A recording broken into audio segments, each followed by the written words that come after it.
একদিন সব শক্তি সব ক্ষমতা চূর্ণ বিচূর্ণ হয়ে যাবে। পৃথিবী ছেড়ে অনন্তকালের দিকে পাড়ি জমাতে হবে। সুতরাং মারা যেহেতু যাওয়া লাগবে, যদি পরকালে বিশ্বাসী হই তাহলে সেই পরকালে আল্লাহর কাছে কি জবাব দেব, তার জন্য প্রস্তুতি নেওয়ার দরকার আছে না নাই? যারা প্রস্তুতি নেই নাই বিপদে পড়েছে না পড়ে নাই? দেখেছেন আপনারা? দেখি নাই তো, বিপদে পড়েছে কিনা?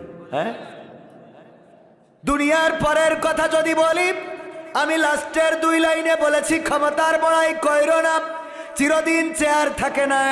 নিজের চেয়ার দেখে একদিন অনুশোচনা হবে, কষ্ট লাগবে, অঞ্জালা নিজের বুকের মধ্যে বিধ্বস্ত হয়ে যাবে। যেই চেয়ারে আমার বসার কথা ছিল সেই চেয়ারে কি ক্ষমতা পেয়েছিল 16 বছর, ক্ষমতার অপব্যবহার করার কারণে যেই দেশ স্বাধীন করার জন্য ভূমিকা রেখেছিল যেই দল, সেই দল আজকে বিলুপ্তির পথে। বলেন ঠিক কিনা? এখন দিনের আলোতে বের হতে পারে না। শিয়াল যেমন দিনের আলোতে বেরোইলে কেউ না কেউ ঢিল মারে, ইট মারে, ঢিলা মারে, আছে না নাই? এখন দিনের আলোতে বেরোতে পারে না। কারণটা কি? 16টা বছর যদি জনগণের অধিকার, জনগণের স্বার্থ রক্ষায় কাজ করত, জনগণের পাশে যদি দাঁড়াত, মানুষের যদি বাক স্বাধীনতা দিত, মানুষের যদি অধিকার ফিরিয়ে দিত। ওমর রাদিয়াল্লাহু তাআলা আনহুকে একবার খুঁজতে গেল একজন ব্যক্তি, জিজ্ঞাসা করলো তোমাদের রাষ্ট্রপতি কোথায়? এবং সেই ব্যক্তি ছিল সেই সময়ে রোমান সেনাপতির পাঠানো একজন গুপ্তচর।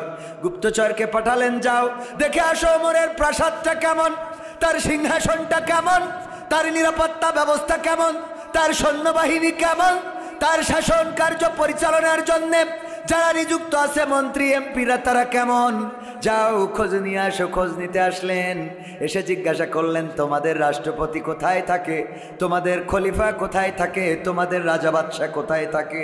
বলল ওনার তো থাকার তেমন জায়গা নাই, আছে একটা ঘর, আর রাষ্ট্র পরিচালনা করেন ওই যে মসজিদে নববী থেকে।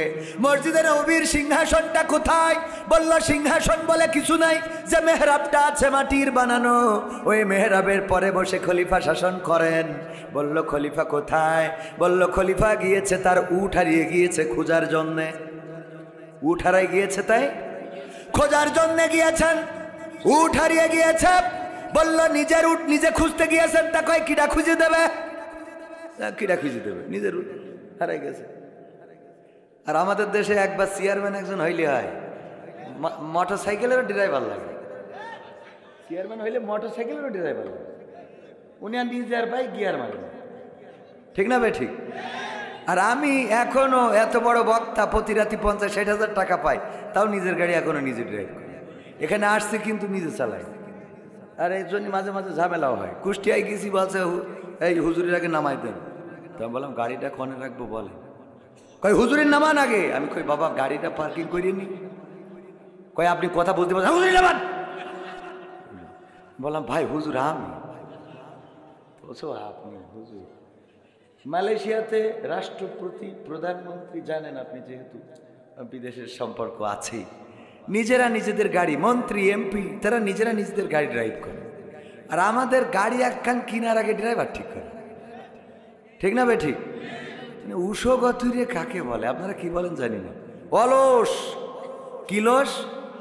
হ্যাঁ, এই অলস হওয়া যাবে না, আইলসা হওয়া যাবে না। যাই হোক, বললেন রাষ্ট্রপতি খলিফা তার উট হারিয়ে গিয়েছে, নিজে খুঁজতে গিয়েছেন। কয় কে খুঁজে যাবে? নিজে খুঁজতে যাবে না তো। বলল কোন দিকে গিয়েছে?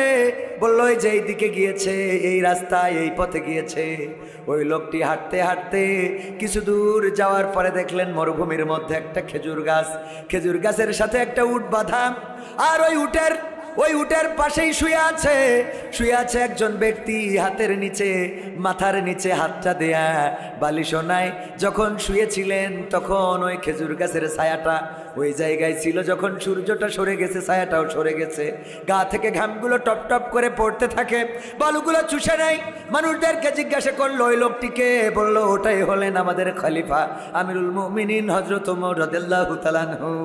ওই গুপ্তচর বললেন আরে এই যদি হয় ওমরের অবস্থা, তার নিরাপত্তা দেওয়ার জন্য তো নিরাপত্তা রক্ষী লাগে না, তার জন্য র্যাব লাগে না, তার জন্য এনএসআই লাগে না, ডিজিএফআই লাগে না, তার জন্য ভারতের দাদাবাবুরা লাগে না, আমেরিকার সৈন্যবাহিনী লাগে না, তার জন্য জাতিসংঘের শান্তি রক্ষা মিশন লাগে না। যেই লোকটা জনগণের নিরাপত্তা দেয়, আল্লাহ রাব্বুল আলামিন এই জনগণ দিয়েই তার নিরাপত্তার ব্যবস্থা করে দিন। ঠিক না বেঠে? 16টা বছর যদি ক্ষমতার অপব্যবহার না করত, আমরা কতবার বললাম আল্লাহর জমিনে আল্লাহর দিনটা কায়েম করে দেন। অনেকেই মনে করে আমরা আসি জামাত ইসলামের কথা বলার জন্যে, চরমনায়ের কথা বলার জন্যে, তাবলিগের কথা বলার জন্যে, হেফাজতের কথা বলার জন্যে। আল্লাহর কসম করে বলি না, আমরা আসি আল্লাহ ও তার রাসূলের কথা বলার জন্যে, আল কোরআনের কথা বলার জন্যে। বলেন ঠিক কিনা? যদি ইসলাম ধর্ম অন্য ধর্মের মতো গতানুগতিক কোনো ধর্ম হতো, তাহলে আমরা রাজনীতির কথা বলতাম। ইসলাম ধর্ম অন্য ধর্মের মতো গতানুগতিক কোনো ধর্ম নয়। এই ধর্মটা একেবারে রান্নাঘর থেকে সংসদ পর্যন্ত প্রতিটা সেক্টরে আইন আছে না নাই? প্রতিটা সেক্টরে যে আইন দিয়েছেন, কিসের জন্য? আল্লাহ রাসূলকে বললেন, হুয়াল্লাযী আরসালা রাসূলাহু বিল হুদা ওয়া দীনিল হাক্কি লিয়ুযহিরাহু আলাদ-দীনি কুল্লিহি ওয়ালাউ কারিহাল মুশরিকুন। আমার আল্লাহ বললেন, ওগো রাসূল, আমি আপনাকে দ্বীনে হক, সত্য দিন এবং হেদায়েত সহকারে এই জমিনে পাঠালাম এই জন্য যে আপনি সব দলের উপরে আমার দলটা বিজয়ী করে দেখাবে। আল্লাহ রাসূল দেখাইছে না দেখায় নাই? আল্লাহ রাসূল দেখালেন কেমন করে?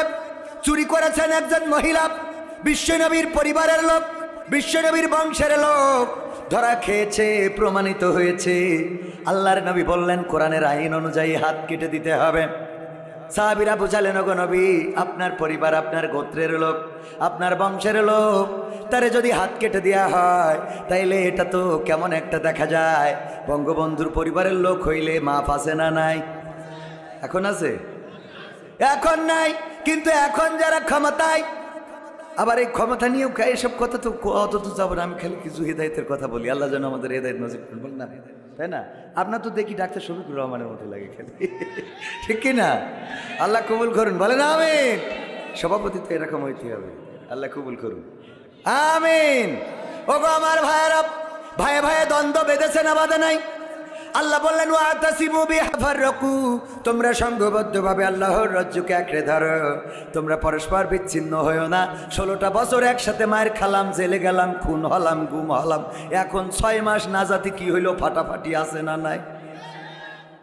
এটা কি মানা যায়? এইগুলো করছে, এটা ষড়যন্ত্র, ফাঁদ। কি এটা? কি ফাঁদ? এই ফাঁদে পা দিচ্ছেন তো শেষ হয়ে যাবেন। এই ফাঁদে যারাই পা দিবে তারা ধ্বংস হয়ে যাবে, জনগণ থেকে বিচ্ছিন্ন হয়ে পড়বে। কারণ দাদারা কি থেমে আছে?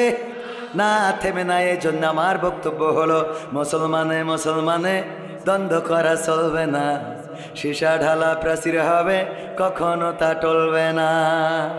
মুসলমানে মুসলমানে দ্বন্দ্ব করা চলবে না, সীসা ঢালা প্রাচীর হবে, কখনো তা টলবে না। মুসলমানে মুসলমানে দ্বন্দ্ব করা চলবে না, সীসা ঢালা প্রাচীর হবে, কখনো তা টলবে না। তবেই শান্তি পাবে, অশান্তি দূর হবে, তবেই শান্তি পাবে, অশান্তি দূর হবে। কেউ আর মুসলমানের বাজে কথা বলবে না, মুসলমানে মুসলমানে দ্বন্দ্ব করা চলবে না, সীসা ঢালা প্রাচীর হবে, কখনো তা টলবে না। কে আওয়ামী, কে বিএনপি, কে জামাত ইসলাম, এটা আমাদের নয় পরিচয়, মুসলিম মোর নাম। কে আওয়ামী, কে বিএনপি, কে জামাত ইসলাম, এটা আমাদের নয় পরিচয়, মুসলিম মোর নাম। এ কথা মানলে পরে শান্তি আসবে ঘরে, এ কথা মানলে পরে শান্তি আসবে ঘরে। কেউ আর মুসলমানের বাজে কথা বলবে না, মুসলমানে মুসলমানে দ্বন্দ্ব করা চলবে না, সীসা ঢালা প্রাচীর হবে, কখনো তা টলবে না। মাযহাব আর লামাযহাবের লড়াই যদি চলে, শান্তি আসবে না রে ভাই কোনই কৌশলে। বিএনপি জামাতের মাঝে লড়াই যদি চলে, শান্তি আসবে না রে ভাই কোনই কৌশলে। ছাত্রদল ছাত্র শিবিরের মাঝে লড়াই যদি চলে, শান্তি আসবে না রে ভাই কোনই কৌশলে। ঐক্যবদ্ধভাবে থাকলে শান্তি পাবে, ঐক্যবদ্ধভাবে থাকলে শান্তি পাবে, এছাড়া শান্তি পাবার রাস্তা কবু মিলবে না। ঠিক না ঠিক? মুসলমানে মুসলমানে দ্বন্দ্ব করা চলবে না, সীসা ঢালা প্রাচীর হবে, কখনো তা টলবে। মুসলমান যদি ঐক্যবদ্ধ থাকে তাইলে তাদেরকে কেউ ক্ষতি করতে পারবে না। যারা এতদিন 16টা বছর ধরে মার খেয়েছেন, জেলে গিয়েছেন, খুন হয়েছে, গুম হয়েছে, নির্যাতনের শিকার, জুলুমের শিকার হয়েছেন, কি এমন হয়ে গেল 6টা মাসও ধৈর্য ধরতে পারেন না? আহারে, আমি বলেছি আগে তাহাজ্জুদ পড়ে ভোট নিয়ে যদি সিয়ার রক্ষা করতে না পারে, বর্তমান সরকার তো নামাজই পড়ে না, ঠিক না ভাই? ঠিক তো এ সিয়ারটাও সরাবানে, একটু একটু ধৈর্য ধরে, একটু কি আমরা এই সমাজে কোনো অন্যায়, অনাচার, পাপাচার, কদাচার বেড়েছে না কমেছে? প্রতিনিয়ত খুন হচ্ছে। গতকালকে সিলেটে জামায়াতে ইসলামীর নেতাকে বাড়ি না পেয়ে তার স্ত্রীকে ছুরিকাঘাতে হত্যা করেছে, আপনারা দেখে থাকতে পারেন। বিএনপির গ্রুপিং কোন্দলে অনেক মানুষ ইতিমধ্যে নিহত হয়েছে। আগে মারতো শত্রুরা, এখন নিজেরা মারেন, এটা কি ঠিক? ভাইয়ে ভাইয়ে কেন দ্বন্দ্ব? আবার ক্ষমতা চেঞ্জ হয়েছে বলে কারো বাড়ি হামলা করতে হবে, কারো ঘর ভাঙতে হবে, এটাও তো ঠিক না। একটা তো ইন্ড হওয়া দরকার আছে না? আপনি একটা ঘুষি মারলেন, ও একটা মারলো, আপনি মারলেন, ও মারলো, আপনি মারলেন, ও মারলো, এটার কি শেষ আছে? তো একটা খাইছেন, ওকে হাত বুলাই বাড়ি চলে যান, তাইলে তো একটা শেষ হয়ে গেল। 3 নম্বর 4 নম্বর কোন এক নম্বরে তো ব্রেক করা দরকার, নাকি পাল্টাপাল্টি চলতেই থাকবে? হ্যাঁ, এটা করা যাবে? আসেন আমরা আমাদের সমাজটাকে গড়ার জন্যে আল্লাহ রাব্বুল আলামিন কোরআন দিয়েছেন, দলমত নির্বিশেষে আল্লাহর জমিনে আল্লাহর দিন কায়েম করার জন্যে যদি আমরা ঐক্যবদ্ধ থাকি, কোনো ক্ষতি আছে? এই জমিনে সুশাসন প্রতিষ্ঠিত হবে তখন যখন আল্লাহর জমিনে আল্লাহর বিধান কায়েম হয়ে যাবে। কারণ আইফোন, এই যে আমার অতিথির আইফোন আছে, আইফোনের এখন তো মনে হয় সিপি, কিন্তু এটা তো অনেক দামি, নতুন আপডেট ভার্সন। ওই পুরাতনগুলোর যে চার্জারটা ছিল, আমার আবার ওই চার্জার দিয়ে যদি আপনার অপুতে চার্জ দেওয়া হয়, চার্জ হবে? আবার অপুর চার্জার ওইটাই ঢুকাইলে হবে? এখন নতুন করেছে, নতুনগুলোই হয়তো হবে, কিন্তু পুরাতনগুলোর কথা বলছি। আসলে যিনি ফোন নির্মাণ করেছেন, বানিয়েছেন, যেমন গার্মেন্টস করেছেন আমাদের প্রধান অতিথি এখানে, উনার প্ল্যান আছে যে এই গার্মেন্টসটা কী করে চালাবে, উনার নিয়ম শৃঙ্খলা মেনেই আপনার এই গার্মেন্টসে কাজ করতে হবে। বলেন ঠিক না বেঠিক? এখন উনি মেশিন যার ধরাই দিয়েছে সেলাই দেওয়ার জন্য, ও যদি কাউসি ধরি কাটতে থাকে তাইলে হবে? যার কেসি, আপনারা কি বলেন, সিজার, কেসি, এই কেসি দিয়ে যার কাটার দরকার, বা ওই যে মেশিন আছে, মেশিন দিয়ে কাপড় একসাথে লে সাজিয়ে। আমি নিজেও একজন গার্মেন্টসের শ্রমিক ছিলাম। আমি 4 মাস মিরপুরে 14 নম্বরে গার্মেন্টসে লেটে নিয়েছি, কাটিং সেকশন। তো মানে আব্বা মারা যাওয়ার পরে কলেজের ফি দিতে না পেরে গার্মেন্টসে চলে গেছি। তো এই জন্যে গার্মেন্টসেরও কিছু অভিজ্ঞতা আছে, সুইংয়ে যারা কাজ করে তারা করে। এখন কাটিং সেকশনে যে কাজ, সেই কাজ আমাদের উনার তো প্ল্যান আছে, কাটিং সেকশনে যার যে কাজ দিয়েছে সেই কাজ, যা সেলাই করতে দিয়েছে সে সেলাই না করে কাটলে তো গার্মেন্টস চলবে না, চলবে? আবার যেখানে যে মেশিন, সেখানে সেই মেশিন, উনার মেশিন, সেলাই দেওয়া মেশিন, ওখানে যদি কেউ স্যালো মেশিন লাগায়, কাজ হবে? তো আমরা আল্লাহর জমিনে এই কাজটা করতেছি। আল্লাহ আইন দিয়েছে যে চোর চুরি করলে হাত কেটে দাও, আমরা নতুন আইন বানাইছি যে চোর চুরি করলে, কলা চুরি যারা করে, কচু চুরি যারা করে, ওদের বিপদে ফেলবে, কিন্তু ওই যে বড় বড় টাকা চুরি করে সুইজারল্যান্ডে রাখে, ওর কিছু বলবে না, ঠিক না বেঠে? কানাডায় বেগম পাড়ায় বাড়ি, ওইটার কোনো অসুবিধা নেই। ও বড় বড় চুরি করলে ওরা ফেমাস। ওরা কি এত টাকা, কি দরকার, কি প্রয়োজন? আমি কৃতজ্ঞতা জ্ঞাপন করছি আমাদের প্রধান অতিথিকে এই জন্যে যে উনি গ্রাম নিয়ে চিন্তা করেছেন। এই গ্রামে, এই ভূমিতে উনি গার্মেন্টস করেছেন। আমাদের চৌগাছায়ও গার্মেন্টস বানিয়েছে, যশোর জেলার চৌগাছা উপজেলায় গার্মেন্টস করেছে। সেখানেও অনেক মানুষ, হাজার হাজার মানুষ কাজ করে।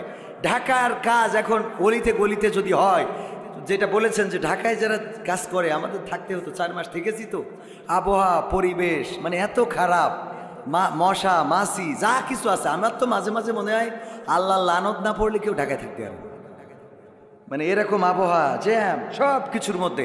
আর এখানে আছে, আমার মুহতারাম তো বললো যে চেয়ারা সব পরিমণির মতো, কারণ সুন্দর জায়গায় এয়ার কন্ডিশন বা ফ্যানের নিচে একেবারে আঁটোঘাটোর মধ্যে যে কালো মানুষ, সেও পরিষ্কার হয়ে যাচ্ছে।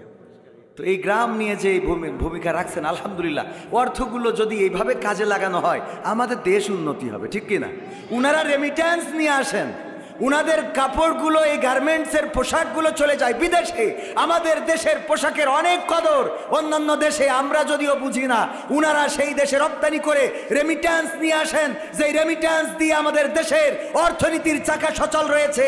অথচ আমরা ব্যবসায়ীদের নিরাপত্তা দিতে পারি নাই, যারা কাজ করে শ্রমিকের নিরাপত্তা দিতে পারি নাই। তাদের মজুরি, তাদের যা কিছু প্রয়োজন, তাদের চাহিদা, তাদের অধিকার, সেগুলো নিয়ে কথা না বলে বরং যখন আমরা নেতা হয়েছি, এমপি হয়েছি, মন্ত্রী হয়েছি, তখন আমরা আঙ্গুল ফুলে, অনেকেই বলে কলা গাছ, আমি বলি কলা গাছ না বট গাছ হয়েছে। ঠিক না? ঠিক। কলা গাছ তো আপনারা দেখেছেন, কলা গাছ কেউ কি দেখেছেন এরকম মোটা হয়? কলা গাছ যা মোটা হয় ওর বাইরে ও জীবনেও মোটা হবে না, বাইরে ফেললেও হবে না। ঠিক না ঠিক? ও যদি বলেন তুই আর একটু মোটা না হলে মারি ফেলবো, মোটা হবে? ওর লিমিট যে পর্যন্ত একবার কলা দিয়ে পৃথিবী ছেড়ে কিল্লা পথে চলে যাবে। কিন্তু বট গাছ ওরা সুযোগ দেন, 16 বছরে কানাডায় শিকড় ছেড়েছে, আমেরিকায়, লন্ডনে, দুবাই, সিঙ্গাপুরে, মালয়েশিয়ায়, থাইল্যান্ডে, সব জায়গায় শিকড় ছাড়াছে। তাহলে আঙ্গুল ফুলি কি গাছ? আবার কয় কলা গাছ, বট গাছ হয়েছে। ঠিক না ঠিক? কিন্তু মাথায় রাখতে হবে এগুলো আমাদের কাজে লাগবে না, সব ফেলে রেখে আমি পবিত্র কুরআনের সূরা তহার 55 নম্বর আয়াত তেলাওয়াত করেছি প্রথমে, মনে আছে আপনাদের? এই আয়াতটা কোথায় পড়ি বলেন তো? হ্যাঁ, মাটি দেওয়ার সময় এই আয়াতটা আমরা কত বড় যে আমাদের কাজ হলো কি উল্টা পাল্টা করা। উল্টা পাল্টা বোঝেন? বাসালারা 2টা আয়াত নিয়েছে। কয়টা? একটা নিয়েছে লা ইলাহা ইল্লা আনতা সুবহানাকা ইন্নী কুনতু মিনাজ জালিমিন। এটা নিয়েছে যে যেন বিপদে পড়লি, ইউনূস নবী পড়েছিল, যেন মুসিবতে পড়লু, যেন পাল্টি খালু, জান্ডা বাইসি থাকে, আর লোক মারে মরুক, ড্রাইভার যেন বাইসি থাকে। আর একটা হলো নিশ্চয় আল্লাহ ধৈর্যশীলকে পছন্দ করেন। 2টা দেখবেন বাসের মধ্যে এটা লিখে রেখেছে। কারণ কি? কারণ আপনি যাবেন সিরাজগঞ্জ, বাসে হাত মারিছেন, দাঁড়াইছে, ভাই সিট আছে, একদম ভিতরে সিট ভরা, উঠি দেখেন সিট সত্যি আছে কিন্তু খালি নাই। তো মিজাজ খারাপ হয়ে গেছে, আপনি মনে করলেন হেল্পারের কলার ধরবো, হঠাৎ করে চোখ যায় যে লিখে রয়েছে নিশ্চয় আল্লাহ ধৈর্যশীলকে পছন্দ করে। তাইলে ঠিক আছে, যা মাফ করে দিলাম আজকে, আর কোনো কথা। এরকম না? হ্যাঁ, দেখবেন যেই টিরাকে পৃথিবীর সব গাছ কেটে উঠাইছে, ওই টিরাকের পিছনে লিখা গাছ লাগান পরিবেশ বাঁচান। ওই টিরাকে লিখা কি? গাছ লাগান পরিবেশ বাঁচান। আর পৃথিবীর গাছগুলো সব টিরাকে সাজাইছে, তো সাজাইছে এত উঁচু করে সাজাইছে যে কারেন্টের তার ছিঁড়ে যাচ্ছে। ঠিক না ঠিক বললাম? এরপরে দেখবেন বাসের পিছনে লেখা আছে নামাজ কায়েম করুন। ওরে বলবেন ভাই মাগরিবের ওয়াক্ত চলে যাচ্ছে, একটু দাঁড়ান, নামাজ এন হবে না, বাস স্ট্যান্ডে যাই পড়বে। পিছনে লিখে রেখেছ কি? নামাজ কায়েম করুন। অথচ এই বাসই নামাজের বিরতি দেয় না। দেখবেন পরীক্ষা করে, যদি মিথ্যা বলি আপনারা যাচাই করে দেখবেন। আমাদের দিয়েই বলি, আমরা হুজুররা যত ওয়াজ করি মনে হয় যে আমরা মেনে চলি, মনে হয় আপনাদের? বা টাম আগে আমাদের টানবে, তারপর আপনাদের। এত আমাদের দাড়ি দেখে, জুব্বা দেখে মনে করছেন যে হুজুর মনে হয় খুব আল্লাহওয়ালা। আমি যে কত পাপী এটা জানেন কি? জীবনে এমন অনেক অপরাধ আছে, যে অপরাধের খবর যদি মা জেনে যেত ভাত রান্না করে খাওয়াতো না, বাবা যদি জেনে যেতেন বাড়ি থেকে ঘাড় ধাক্কা দিয়ে বের করে দিত, যদি স্ত্রী জেনে যেত সংসার করতো না, সন্তান জেনে গেলে বাবা বলে পরিচয় দিত না। এমন অনেক অপরাধ আছে, বন্ধুরা জানলে বন্ধুত্ব রাখতো না। অপরাধগুলো আপনাদের কাছে প্রকাশ হয়ে গেলে স্টেজে কথা বলতে দিতেন না। আমার অপরাধের যদি গন্ধ বের হইতো, গোনার যদি গন্ধ থাকতো, দুর্গন্ধের কারণে ডানে বামে আমার অতিথিরা বসে আছেন, সভাপতি বসে আছেন, কেউ বসে থাকতো না। এমন অনেক অপরাধ আছে পৃথিবীর কেউ জানেন না। জানেন কে? আল্লাহ রাব্বুল আলামিনের চোখ তো ফাঁকি দিতে পারি নাই। আল্লাহ রাব্বুল আলামিন সব দেখেন, সব শোনেন, সব জানেন। আল্লাহ রাব্বুল আলামিন আমাদের হিসাব দিবেন পরকালের ময়দানে। বলবেন ইকরা কিতাবাকা কাফা বিনাফসিকা আল-ইয়াওমা আলাইকা হাসিবা। পড়ো তোমার কিতাব। এই কিতাব হাতে ধরিয়ে দিবেন, দিয়ে বলবে পড়ো তোমার কিতাব, পড়ে তুমি তোমার হিসাব করে দাও। তোমার হিসাব করার জন্য তুমি যথেষ্ট। প্রতিটা পৃষ্ঠায় পৃষ্ঠায় অপরাধ আছে না নাই? সকালবেলা ফজরের নামাজ জামাতে পড়েছি কতজন? নিজেদের বিবেকের কাছে প্রশ্ন করেন। পবিত্র কোরআন পড়ে দিনের শুরুটা করেছি কতজন? নিজেদের বিবেকের কাছে প্রশ্ন করেন। আল্লাহর হুকুম মেনে চললাম কতজন? নিজের বিবেকের কাছে প্রশ্ন করেন। রাসূল সাল্লাল্লাহু আলাইহি সাল্লামের তরিকা মেনে চললাম কতজন? নিজের বিবেকের কাছে প্রশ্ন করেন, আল্লাহ না করুন যদি আজকের দিনটা আমাদের শেষ দিন হয়ে যায়, আগামীকাল আল্লাহর সামনে কি নিয়ে দাঁড়াবেন একটু চিন্তা কি করেছেন? আছে আগামীকালকে আল্লাহ যদি তার সামনে দাঁড় করান, কি দেখাবেন আল্লাহর কাছে? যে আল্লাহ, আমার 20 বছর 30 বছর 40 50 60 বছরের জিন্দেগিতে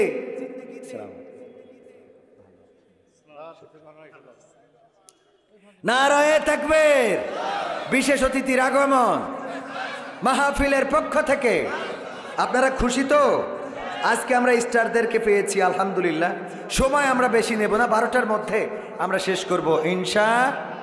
তো আমি এখনো কিন্তু শুরু করিনি, মানে শুরুতে কিছু কথা বলে রাখছিলাম, বলতেছি ছোট মানুষ তো, আবার আমার মোহতারাম শ্রদ্ধাভাজন অতিথি উনিও চলে যাবেন, মনে করলাম অন্তত কিছু কথা শুনতে চেয়েছেন একটু শুনাইয়ে দিই, আমরা শুধু শোনার এবং মানার তৌফিক দান করুন, বলেন আমিন। যা বলবো সেটা যেন আমাদেরও আমল থাকে, আবার আমরা যা শুনবো সেটা যেন আমরা আমল করতে পারি, আল্লাহ তৌফিক দিন, বলেন আমিন। আমল করলে কোনো ক্ষতি আছে? ক্ষতি তো নাই, বরং পরকালের জন্য প্রস্তুতি নিতে পারলেন। দুনিয়ার জীবন জিন্দেগি রঙিনে পৃথিবী ছাড়িতে হইবে, সাধের দেহ মাটিতে খাইবে, শূন্য হবে জিন্দেগানি, কার লাগিয়া এত মায়া এত চোখের পানি রে মন, কার লাগিয়া এত মায়া এত চোখের পানি। সন্ধ্যা হলে ডুবিবে বেলা, সাঙ্গ হবে ভবের মেলা, সন্ধ্যা হলে ডুবিবে বেলা, সাঙ্গ হবে ভবের মেলা, কেউ বা দিবে আখেরি গোসল, কেউ বা দিবে আখেরি গোসল, কেউ বা আনবে আতর দানি, কার লাগিয়া এত মায়া এত চোখের পানি রে মন, কার লাগিয়া এত মায়া এত চোখের পানি। এত আশার বাসা তোমার, নিমিষে যে হবে চুরমার, এত আশার বাসা তোমার, নিমিষে যে হবে চুরমার। ডাকবে ছেলে বাবা বলে, ডাকবে মেয়ে মামা বলে, সাড়া তো দেবে না যে তুমি, কার লাগিয়া এত মায়া এত চোখের পানি রে মন, কার লাগিয়া এত মায়া এত চোখের পানি।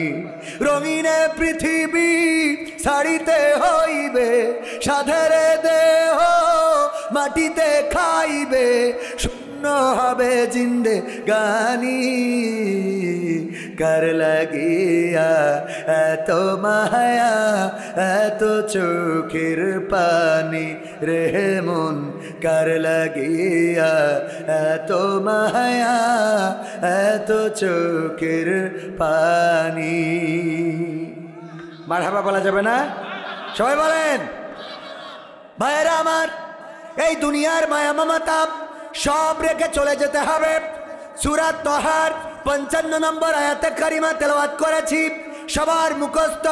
আমরা কবরে যে আয়াতটা পড়ি, আমরা কিছু কিছু আয়াত নিজেদের জন্য করে নিয়েছি, নিজেরাই বানিয়ে নিয়েছি।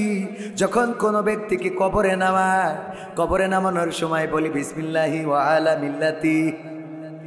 রাসূলের পথে চলেছে কিনা, রাসূলের কথা বলেছে কিনা, রাসূলের আনিত বিধান বিশ্বাস করেছে কিনা, রাসূল যেই পথে চলতে বলেছেন সেই পথে তার জীবন পরিচালিত করেছে কিনা, স্ত্রী সন্তানদেরকে রাসূলের দেখানো পথে চালিয়েছে কিনা।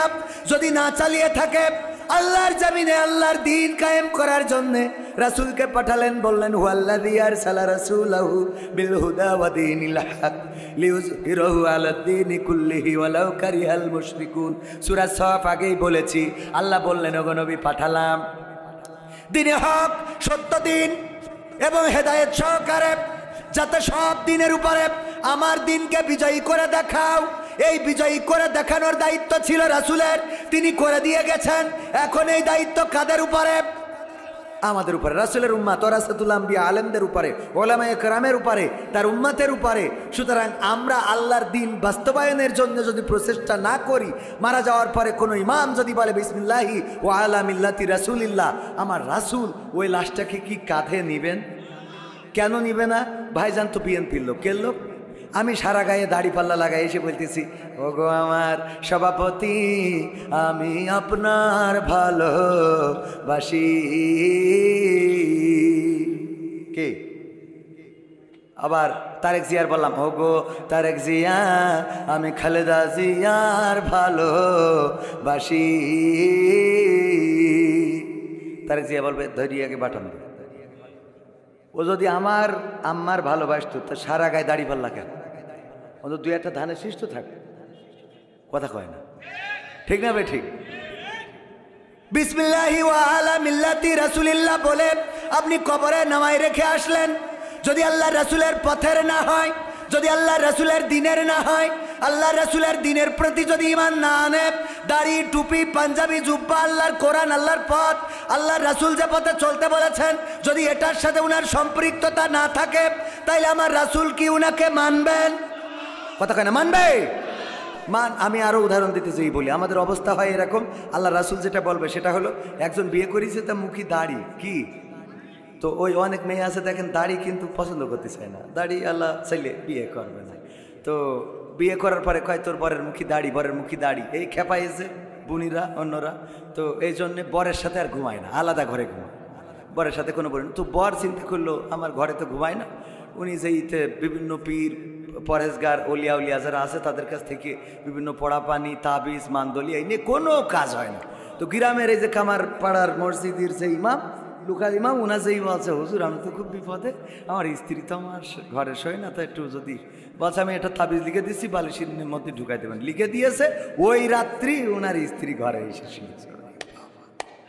খুশি কি, সকালবেলা গোসল করি চলে গেছে বাজারে বেলকুচিতে, কায়দা মতো বাজার করে এই নিয়ে মাছ গোশ ডাল, হাতির গোশ, ঘোড়ার গোশ, ভেড়ার গোশ, উটির গোশ, তারপরে শৈল মাছ, বৈল মাছ, মানে পৃথিবীর যা আছে মনের আনন্দে যে বউ আজ আমার ঘরে শুয়েছে, হুজুরিরা আচ্ছা করে খাওয়াবে। তো এই নিয়ে বাজার করে এই নিয়ে স্ত্রী বলছে রান্না করো, বলছে কেন? বলছে রান্না করো, একটা ঘটনা আছে। কিসির ঘটনা বলতে হবে? আরে বাবা রান্না করো, তো আমি একজনের দাওয়াত করেছি, খাওয়াবো। এত রানতে হবে কেন? রানবো না কেন, তোমার বিয়ে করতে যে আমার কত কষ্ট, এই যে তুমি আমার ঘরে শুইতে না কত কষ্ট পাতাম, তো আমি ওই কত 8 রশি 13 রশি ফুরফুরা চরমনাই হেফাজত ইসলাম, জামাত ইসলাম, বিএনপি, আওয়ামী লীগ সব জায়গাতে তাবিজ করি দেখেছি, কাজ হয়নি। কামারপাড়া মসজিদের ইমাম সাহেব তাবিজ করি দেস, ওই রাতে তুমি আমার ঘরে এসে শুই যাও, এই জন্য হুজুর একটু দাওয়াত করতে আইছি। বলছে আমি হুজুরের তাবিজি তোমার ঘরে এসে শুয়েছি, তোমার কিডা বললো? কালকেই তো তুমি আমার ঘরে এসে শুইলে। কালকে ঘরে এসে শুয়েছি কে জন্য, তা শুনবা না? কে জন্য?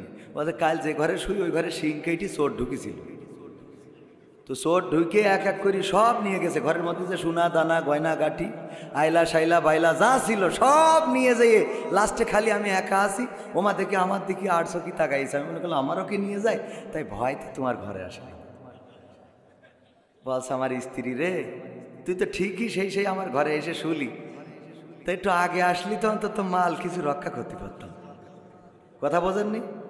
আল্লাহর নবী এই কথাই বলবেন, ওগো আল্লাহর বান্দা, তুমি সেই তো বিসমিল্লাহি ওয়া আলা মিল্লাতি রাসূলিল্লাহ, ঠিকই তো আল্লাহর নামে আমার কান্দে তুলে দেছে, তা অন্তত একটু আগে আসলি তো আমি তোমার নিয়ে সুপারিশ করতে পারতাম, ঠিক না? ঠিক। যখন মরি গেছে, নামাজ নাই, রোজা নাই, রোজার মাসে তো রে বাবা, হ্যাঁ আগা গুড়া রোজা থাকে। কি গুড়া? আগা গুড়া, মানে প্রথমটা লাস্টেরটা, মাঝখানে সব ফাঁকা ফাঁকা, ঠিক না বেটে? আছে না নাই?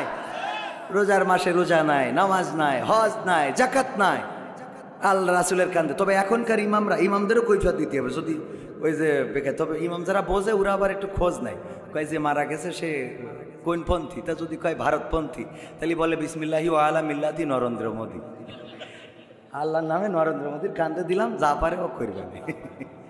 বোঝেননি? আর যদি আমেরিকাপন্থী হয় তাহলে বলে বিসমিল্লাহি ওয়া আলা মিল্লাতি ডোনাল্ড ট্রাম্প, ও নিয়ে যা পারে করুক। রাসূলের কান্দে তুলে আমি দায়ী হতেছি, কারণ রাসূলের পথে চলিনি, রাসূলের কান্দে তুলে দেবো কি করে? ঠিক না ঠিক? যাই হোক ভাইয়ারা আমার, সূরা তাহার 55 নম্বর আয়াত আমরা কবরে যেয়ে পড়ি, কিন্তু আমরা একদিনও ভাবি নাই কেন এই আয়াতটা কবরে যেয়ে পড়ব। আয়াতের সরল অর্থ হলো, একেবারে আঞ্চলিক বাংলার অর্থ হলো, গো মানুষ, তোমাকে এই মাটি থেকে আল্লাহ সৃষ্টি করেছে, আবার এই মাটিতে ঢুকাবে, আবার একদিন এই মাটি থেকে জীবন্ত করে উঠাবে কার সামনে? তো মরে গেছে যে, ওরে যখন এই কথা বলেন, ও তো কয় যে তোদের থাপড়ায় দাঁত খুলি দেওয়া দরকার, আমার তো খেলা ভাই না, তোদের হিসাব তোরা কর। ঠিক না বে ঠিক? আমার তো খেলা ভাই না, আমি তো আজ মরে গেলাম, আমার এই কথা শোনাই লাভ আছে? কথা কয় না। ধরেন যে একজনের পা ভেঙে গেছে, তা পা ভেঙে গেলি ওর প্লাস্টার করে না? করে না। প্লাস্টার করি পায়ে দড়ি বেঁধে টানটানি করে ঠিক দিয়েছে। এখন যদি আমার সভাপতি যাই বলে যে বাইক জোরে চালাতি নেই, জোরে চালালি পা ভেঙে যায়, পা ভাঙলি প্লাস্টার করে করি দড়ি বেঁধে খাটের সাথে টানটানি করে ঠিক দেয় যাতে সোজা হয়, ও বলবে এই কথা আমার বলি লাভ কি? আমি তো জোরে চালাই, পা ভেঙেতে কিল্লা পথে, পাতালে যাইনি, হাসপাতালে আছে। কথা কয় না। বরং এখনো যে অ্যাক্সিডেন্ট করেনি তারে একটু বইলি সাবধান করেন, যে যেন একটু আস্তে করে গিয়ার দাও, লাইলাতুল ফেব্রুয়ারি এত জোরে মারার দরকার নেই। ঠিক না বে ঠিক? এত জোরে গিয়ার মেরি না, তাহলে পা ভাঙবে, হাসপাতালে যাবা, প্লাস্টার করি টাঙাইতে হবে। এই কথা যে অ্যাক্সিডেন্ট করিনি তাকে বলতে হবে। কথা ঠিক আছে তো বাজান? যে অ্যাক্সিডেন্ট করিছে তার যদি বুঝান তাহলে ওর মেজাজ খারাপ হবে না? তো কবরে যেই যখন পড়েন নামানোর সময় বিসমিল্লাহি ওয়া আলা মিল্লাতি রাসূলিল্লাহ, আমার ধারণা ওই মুর্দা যদি কোনোভাবে কাফনেরতে হাতটা বের করতে পারতো, থাবা একটা বসাই দিত যে তুই আমার সাবধান করতেছিস, অথচ তুই এখন যেই দোকানে বিড়ি টানবি। কথা কয় না। লাশ মাটিতে থিয়ে এসে দোকানে সিরিয়ালের সামনে বসে ঈদ খাই, পরিমণের লাগাও। ঠিক না বেঠি? ওর বলে এইছিল যে মাটিতে তোর বানাইছে, মাটিতে ঢুকে মাটিতে উঠাবে, ওর সাবধান করেছে। ওইসি বাসে পরিমণিরটাও দেয় একটু, পরিমণিরটা লাগাও। ঠিক না বেঠি? আছে না নাই? তাইলে আপনি সাবধান তো হওয়ার দরকার আপনার, বরং ওর দরকার ছিল পড়া উল্টো এগের কাছে, যে বিসমিল্লাহি কি মিনহা খলাকনাকুম ওয়া ফিহা নুঈদুকুম ওয়া মিনহা নুখরিজুকুম তারাতান উখরা। এ আল্লাহর বান্দা, বাড়ি যে সাত দোকানে বসিস নে, কারণ এই মাটিতে বানাইছে আমার মতো ঢুকাবে, আবার একদিন এখানতে উঠাবে, উঠি বাটাম টানবে বলে। কথা কি বোঝা গেছে? তাহলে এই আয়াতটা আমরা কবরে নিয়ে যেয়ে লাগালাম কেন? কারণ হইলো আমাদের শেখ হাসিনা যেমন লাগাইলো লাকুম দিনুকুম ওয়ালিয়া দিন, সব বাদ, খালি এই আয়াতটা ওর লাগবে। কথা কয় না? যে ধর্ম নিয়ে কোনো জবরদস্তি নেই, যার ধর্ম সে করো। ও ঠাকুর ঘরে যাইয়ে বলো ওম শান্তি নমো নমো, মা দুর্গা ঘোড়ায় চড়ে এসেছে। কথা কয় না? মানে ওইটা লাগবে। ওই আয়াতের ব্যাখ্যা কোনতে কমনে নিয়ে যে কোথার পানি কোথায় লাগাইছে, I go up we go down, I go up we go down বলছে। কি হইস বলছে ও গো ডাউনই উই লেগেছে, তাই দেখি গরু খানছে। I go up we go down, এই হইল ওর বাংলা। তো যাই হোক, এখন সব মিলাইয়ে অত কথার দিকে না যাই, এই আয়াতটা আমরা কবরে যে পড়ি, এই পড়া যাবে না, কবরে পড়া যাবে না, পড়তে হবে কনে। একটু শিখাই দেবো আপনাদের, শিখাই দেবো। কবরে পড়া যাবে না বলতে ডাইরেক্ট নিষিদ্ধ না, মানে পড়লি গুনাহ হবে তাও না, বেদাতও না, এটা দাঁত। অনেকে আবার সব কাজের মধ্যে বেদাত খোঁজে, এরম আছে না? নাই? ক্যারাম বোর্ড খেলে, ওর কোনোদিন বলিনি যা জানতেছে চলো মসজিদে যাই। তাস খেলে, ওর কোনোদিন বলিনি খেলা বাদ দাও চলো মসজিদে যাই। সিগারেট খাই, ওর কোনোদিন বলিনি বিড়ি ফেলো চলো মসজিদে যাই। বরং মসজিদে যাইতে বলে হাত কানে বান্ধি যাও, এই না এনে বাঁধতে হবে। আছে না নাই? আমি নাচতে বললি খা, জোরে বলতে হবে। জোরে বললে কেন? এগুলো আছে না নাই? এইগুলো নিয়ে মাথা ফাটাফাটি করে। মসজিদও আলাদা, এইগুলো মাঝহাবপন্থীদের, এইগুলো আহলে হাদিসের, মালা মাঝহাবিদের। এরা মসজিদ বানাইছে না বানায় নাই? এক ইমাম সাহেব এক মসজিদ ইমামতি যে শোনে যে এইখানে দুই গ্রুপ আছে, যখন আহলে হাদিসের গ্রুপ পাওয়ার পায় তখন মাযহাবপন্থীদের দাম থাকে না, মাযহাবপন্থীরা যখন পাওয়ার পায় আহলে হাদিসদের দাম থাকে না। ও যেই শুনিয়েছে যে হাত বান্ধা নিয়ে আমিন বলা নিয়ে এগুলো নিয়ে খুবই গোলমাল হয়। ও যেই নামাজ পড়াতে যেয়ে বুঝে শুনে নিয়ত করিস আল্লাহু আকবার। বেদেশ কোথায়? কপালে। লোকজন বলছে এতদিন তো তাও আমাদের দ্বন্দ্ব ছিল, হাত তো তাও লিমিটের মধ্যে ছিল, একটা পুকির পরে নাই নিচে নাবিতি বাঁধে, তো সব বাউন্ডারি ক্রস করি একেবারে বর্ডারে হাত বেঁধেছি কোথায়? কপালের পরে। ইমাম সাহেব বললে, ইমাম সাহেব আমরা আহলে হাদিস আর মাযহাবপন্থী, যাই হোক দুই পন্থী, আমরা এতদিন বিভেদ করেছি, এটা ঠিক আছে হাত বাঁধা নিয়ে, কিন্তু হাত তো এতদিন তো ওই যে কি বিপদ সীমার মধ্যে ছিল, এখন তো বিপদ সীমা পারেই গেছে। কপালে বাঁধলেন কেন? বলছে কপালে বাঁধেছি এই মসজিদে ইমামতি করতে এসে যা শুনলাম, তাতে করে কপালে বাঁধা ছাড়া কোনো রাস্তা নেই, কারণ বুক আর নাভি দুই এই জায়গার ইমামরা কেউ ঠিক করতে পারেনি। আমি চিন্তা করি দেখলাম বুক আর নাভি কিয়ামত পর্যন্ত ঠিক করা সম্ভব না, আগে কপালটা ঠিক করি। কথা কি বোঝা গেছে? আগে ঠিক করা লাগবে কি?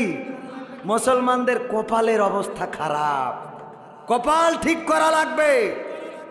আমরা বুঝি কম, বলি বেশি, জানি না মানি বেশি, যা করা দরকার সেটা বাদ দিয়ে। যেমন ধরেন এই যে গার্মেন্টসে কাজ করতেছে মহিলারা, তাদের রিজিকের ব্যবস্থা হয়েছে না? হয়েছে কি না? দেখবেন হঠাৎ করে ফতোয়া ঝাড়বে গার্মেন্টসে কাজ করা যায় বেদা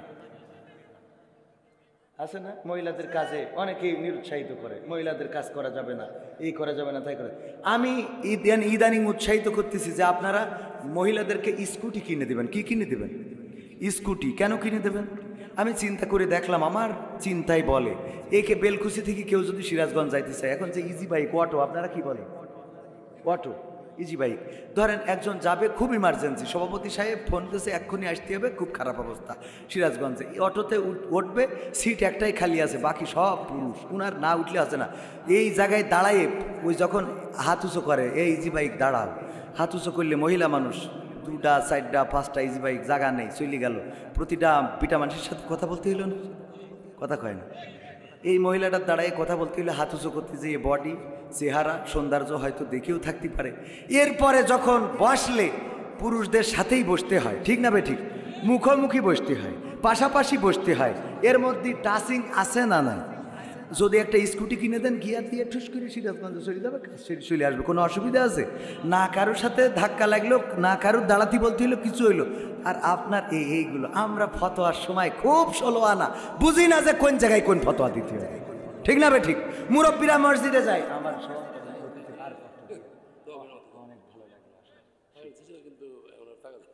না না আপনার আমি তো মনে করছিলাম আরো আগে চলে যাওয়া, আমরা আর আধা ঘন্টা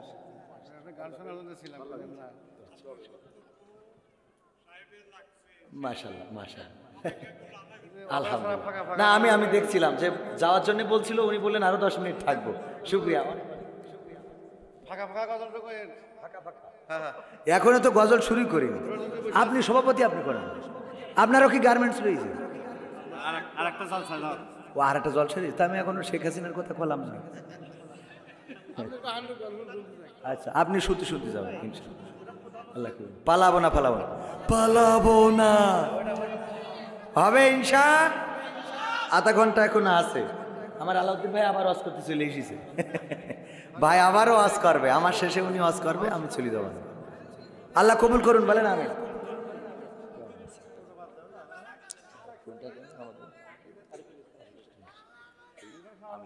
হ্যাঁ আলহামদুলিল্লাহ। না আমার বলছিল যে আরিফ ভাই আসবে। ও মাসুদ ভাই, মাশাআল্লাহ মাশাআল্লাহ, আলহামদুলিল্লাহ আলহামদুলিল্লাহ।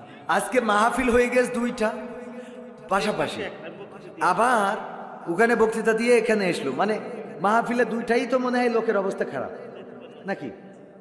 না না ওইটাই একটু বেশি কম, মানে ওই 2টা ভাগ হয়ে গেছে তো, মানে এই জায়গার লোক মাপছে আসছে।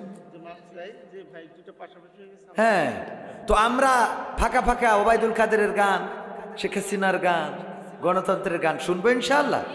শিল্পী মানুষ 2-1টা সঙ্গীত শোনানো দরকার, আবার ওয়াইজিন মানুষ ওয়াজের হকও আদায় করার দরকার আছে না নাই? তাইলে আমি বলেছি যে সূরা তহার 55 নম্বর আয়াত আমরা যে কবরে পড়ি, এই আয়াতটা কবরে পড়া যাবে না বলতে, পড়লে গুনাহ হবে এমন না, পড়লে অসুবিধা হবে এমন না, পড়তে পারবেন, কিন্তু এই আয়াত ওখানে পড়ার জন্যে না। কথা কি বোঝা গেছে? তাইলে কোথায় পড়ার জন্যে সেটা জানাবো, আজকে শিখে যাবেন এবং আগামীতে এইটা প্রয়োগ করবেন। মনে থাকবে? মনে থাকবে ইনশাআল্লাহ। ক্ষমতায় কেউ স্থায়ী হয় না। হোক না সে হাসিনা কিবারে না, সে আরটা চিরকাল থাকে না।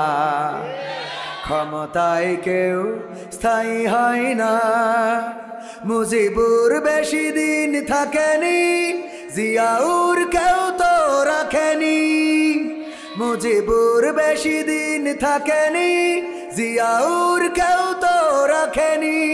এরশাদ চলে গেছে পৃথিবী ছেড়ে, এরশাদ চলে গেছে পৃথিবী ছেড়ে, কেউ আজ তার কথা কয় না। ক্ষমতায় কেউ স্থায়ী হয় না। হাসিনা ক্ষমতা ধরে রাখতে আয়না ঘর বানিয়েছিল, জনগণের রোশানলে দাদার দেশে পালিয়ে গেল। হাসিনা ক্ষমতা ধরে রাখতে আয়না ঘর বানিয়েছিল, জনগণের রোশানলে দাদার দেশে পালিয়ে গেল। ডিবি হারুনের পাশে আর, ডিবি হারুনের পাশে আর পরিমণিদের দেখা যায় না। ক্ষমতায় কেউ স্থায়ী হয় না। হোক না সে হাসিনা কিবারে না, সে আরটা চিরকাল থাকে না। ঠিক না বেঠে? এই চেয়ার চিরকাল থাকবে না। কবরে যেহেতু যাওয়া লাগবে, সুতরাং সেই কবরের খোরাক জোগাড় করার দরকার আছে না নাই? আমাদের আমন্ত্রিত মেহমান জনাব মোহাম্মদ আরিফুল ইসলাম সোহেল সাহেব এবং আমাদের সাবেক চেয়ারম্যান এসেছেন। ওগো আমার ভাইরা, মাওলানা মাহবুবুল রশিদ শামীম ভাই, সাবেক চেয়ারম্যান আপনাদের, উনি এসেছেন। উনারাও কথা বলবেন।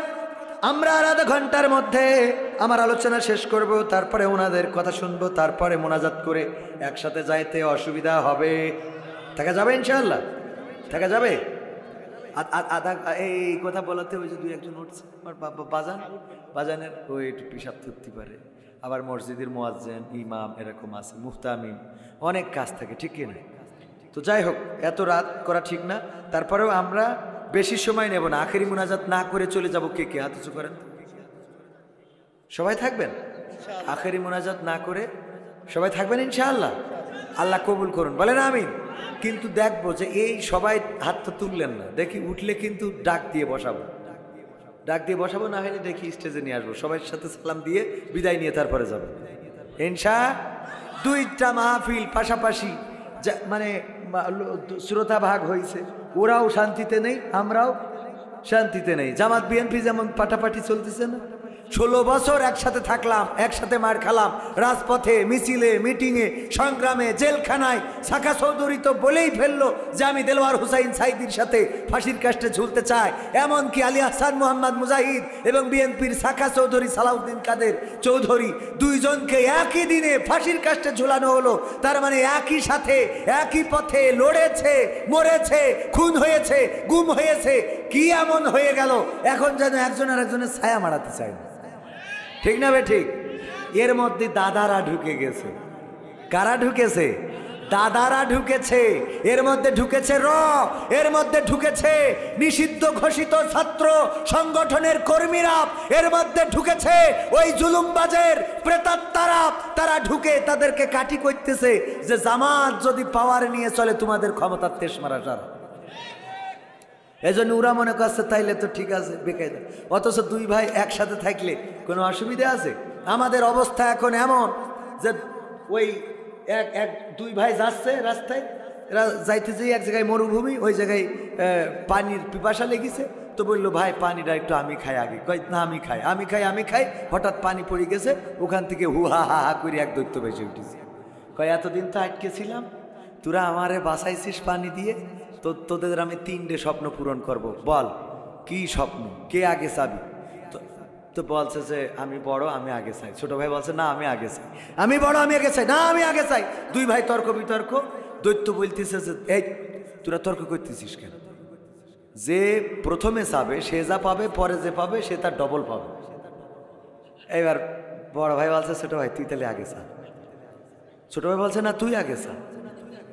বলছে না তুই আগে চা। তুই বড় না তুই আগে চা। এই তর্ক বিতর্ক। দৈত্য বলতে চাই সব বাদ, তোদের মধ্যে বড় কে? তা বলছে আমি। বলছে তুই তাহলে আগে শুরু কর। তা বলছে হ্যাঁ দৈত্য ভাই এক কাজ করেন, আপনি ব্যাংকে 20 কোটি টাকার ব্যবস্থা করে দেন।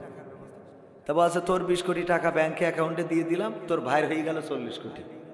কয় কোটি? এবার বলছে দৈত্য ভাই দ্বিতীয় কাজ যেটা, সেটা হলো আমার সিরাজগঞ্জ বেলকুচিতেও না, সিরাজগঞ্জ শহরের পরে 5 তলা একটা বাড়ি দেন। বলছে তোর একটা হুহা হা হয়ে গেল, তোর একটা বাড়ি, আর তোর ভাইয়ের হইল 5 তলা সিরাজগঞ্জের মধ্যে 2টা। কয়টা? এবার বলছে আর একটা চাওয়া আছে, 3 নম্বর চাওয়া হইল দৈত্য ভাই আপনি আমার 1 চোখ কানা কইতেন আর 1 পাখুড়া কইতেন। 1 চোখ কানা আর 1 পাখুড়া। দৈত্য বলতেছে তোরা আর মানুষই হলি না রে, তোরা আর কি মানুষ হলি রে। এখন তোর তো 1 চোখ কানা আর 1 পাখুড়া, তাও তো দেখি শুনি ওই 20 কোটি টাকা আর বাড়িটা ভোগ করবি। তোর ভাই তো 2টা কানা আর 2 পাখুড়া করে দিলাম, ডবল পাবে, যা পাবে ডবল। তো লাস্টেরটা কি নেছে? 1 চোখ কানা 1 পাখুড়া, যাতে ওর 2 পাখুড়া হয়। মানে এখন অবস্থায় এমন যে আমাদের যা হয় হোক, কিন্তু ওরা যেন না খেতে পারে। কথা কয় না, ঠিক না? ঠিক। এইগুলো বাদ দিয়ে আসুন আমরা ঐক্যবদ্ধ থাকি। ঐক্যবদ্ধ যদি থাকতে পারি তবেই এই দেশে শান্তি শৃঙ্খলা ফিরে আসবে। যদি ঐক্যবদ্ধ না হই, দাদাদের ষড়যন্ত্র থেমে নাই। আজকেও পত্রিকার নিউজ হলো এই দেশের আওয়ামী লীগেরা তাকিয়ে আছে ভারতের উপরে, তারা কি করেন সেটা দেখ। খেয়াল করেছেন কিনা? এমনকি আমেরিকায় ছিল স্লোগান দিয়েছে, হ্যাঁ we love Modi, our love Modi. দেখেছেন না? দেখেন নাই? শেখ হাসিনার নাম ধরে স্লোগান দিয়ে বাদ দিতে, আমরা মোদিকে ভালোবাসি। কাকে ভালোবাসে? ওদের আকাঙ্ক্ষা হলো মোদি একটা কিছু করে দেবে। ভাই এই দেশ জনগণের, এই বাংলাদেশ জনগণ রক্ত দিয়ে এনেছে। সুতরাং এই দেশে কি হবে কি হবে না সেটা ঠিক করবে বাংলাদেশের জনগণ। দাদার দেশের প্রেসক্রিপশনে আর বাংলাদেশ চলতে দেয়া হবে না। যারা দাদার দেশের পক্ষ নিয়ে কথা বলবে তাদেরকেই দাদার দেশের ভিসা দিয়ে দেওয়া হবে, ঠিক না? ঠিক। দাদার দেশ দিয়ে আমাদের দেশ চলবে না। আমাদের দেশ দাদার দেশ প্রতিবেশী হবে, ঠিক না? ঠিক। আমার বউ আমির সাহেব যদি উনার কমান্ডে আমার বউ চলে, এটা মানবো আমি? মানা যাবে? উনি আমার প্রতিবেশী হইতে পারে, পরামর্শ দিতে পারে যে তোমার বউর একটা বুরকা পরাও, কিন্তু উনার কথা মতো আমার বউ বুরকা পরবে, আমি বললি পরবে না, তা হবে? কথা কয় না। উনি পরামর্শ দিতে পারে। তো ভারত আমাদের পরামর্শ দিতে পারে যে তোমরা মাসুদ ভালো হয়ে যাও, ঠিক না? ঠিক। উনারা পরামর্শ দিবেন, কিন্তু উনারা আমাদের উপরে লাঠি ঘুরাইতে পারবে? ভাইরা আমার, তো আলোচনায় আসি, কারণ সময় চলে যাচ্ছে। তাইলে কোনটা আলোচনা করছিলাম? সূরা তাহার 55 নম্বর আয়াত। সূরাটা হলো মাক্কি সূরা। ওমর রাদিয়াল্লাহু তাআলা আনহু যখন ইসলাম কবুল করেছেন সেই সময় এই সূরাটা নাজিল হয়েছিল, এবং কিতাবে এসেছে ওমর রাদিয়াল্লাহু তাআলা আনহু এই সূরার আয়াতে কারিমা শুনেই তিনি ইসলাম কবুল করেছিলেন। যখন বোনেদেরকে প্রহার করলেন, মারলেন, রক্ত বের হয়ে গেল ফিনকি দিয়ে। আজকের আলোচনাও শুরু করেছিলাম ওমর দিয়ে, ঠিক কিনা? নেতা কেমন হওয়া লাগবে সেটা দিয়ে শুরু করেছিলাম। ওমর রাদিয়াল্লাহু তাআলা আনহু কেমন ছিলেন? ওই যে মরুভূমির পরে শুয়ে আছেন, ঘাম টপ টপ করে বালুতে পড়ে, বালু চুষে নেয়।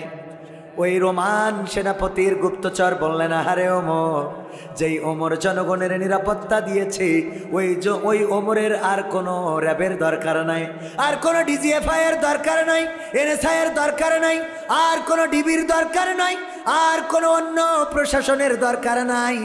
এই জনগণের নিরাপত্তা দেওয়ার কারণে জনগণ ওমরের নিরাপত্তা দিয়ে দিয়েছে। বলেন সুবহানাল্লাহ। ওমর রাদিয়াল্লাহু তাআলা আনহু এমন একজন শাসক ছিলেন যেই শাসক রাতের অন্ধকারে ঘুরে ঘুরে দেখতেন কার বাড়িতে খাবার আছে, কার বাড়িতে খাবার নাই। ওগো আমার ভাইয়েরা, এবং আমলের দিক থেকে এতটাই স্বচ্ছ ছিলেন। ওমর রাদিয়াল্লাহু তাআলা আনহুর কাছে একজন ফতোয়া নেওয়ার জন্য এসেছে। শুনলেন যে তিনি কূপে গিয়েছেন পানি আনতে, সেই দিকে রওনা করলেন। আল্লাহর নবীর সাহাবী পথিমধ্যে ওমরের সাথে দেখা হয়ে গেল। ওমর রাদিয়াল্লাহু তাআলা আনহু কাঁধে করে পানি নিয়ে আসছেন, পানির পাত্র কাঁধে, মাটির একটা পাত্র। ওই লোকটি বললেন, ওগো ওমর, মসজিদে নববীতে গিয়েছিলাম, আপনার কাছে একটি ফতোয়া জানার জন্য পাইলাম না, শুনলাম কূপে গিয়েছেন পানি আনার জন্য আসছিলাম। ওগো ওমর রাদিয়াল্লাহু তাআলা আনহু, যদি আমার এই ফতোয়াটার একটা মীমাংসা দিয়ে দিতেন, আমার প্রশ্নের যদি একটা মীমাংসা করে দিতেন। ওমর বললেন, ঠিক আছে, এখান থেকেই কি চাও? বলল, হ্যাঁ। তাইলে বলো, আমি উত্তর দিই। বলল, আপনার কাঁধের উপরে পানির কলস, আপনার অনেক কষ্ট হয়ে যাবে, যদি একটু বসতেন, বসে যদি কথা শুনতেন। ওমর রাদিয়াল্লাহু তাআলা আনহু বসলেন, কিন্তু পানির পাত্রটা রাখলেন দুইটা হাঁটুর উপরে। কিসের উপরে? দুইটা হাঁটুর উপরে। ওই লোকটি বললেন, ওগো ওমর, এখন তো আপনার কষ্ট আরো বেশি হবে, কারণ পানির পাত্রটা রেখেছেন হাঁটুর উপরে, বসতে তো কষ্ট হয়ে যায়। আপনি যদি পানির পাত্রটা এই মাটিতে রাখতেন, এই জমিনের উপরে রাখতেন, আর আমার কথাগুলো যদি শুনতেন, তাইলে আমি আমার কথাগুলো বলতে পারতাম।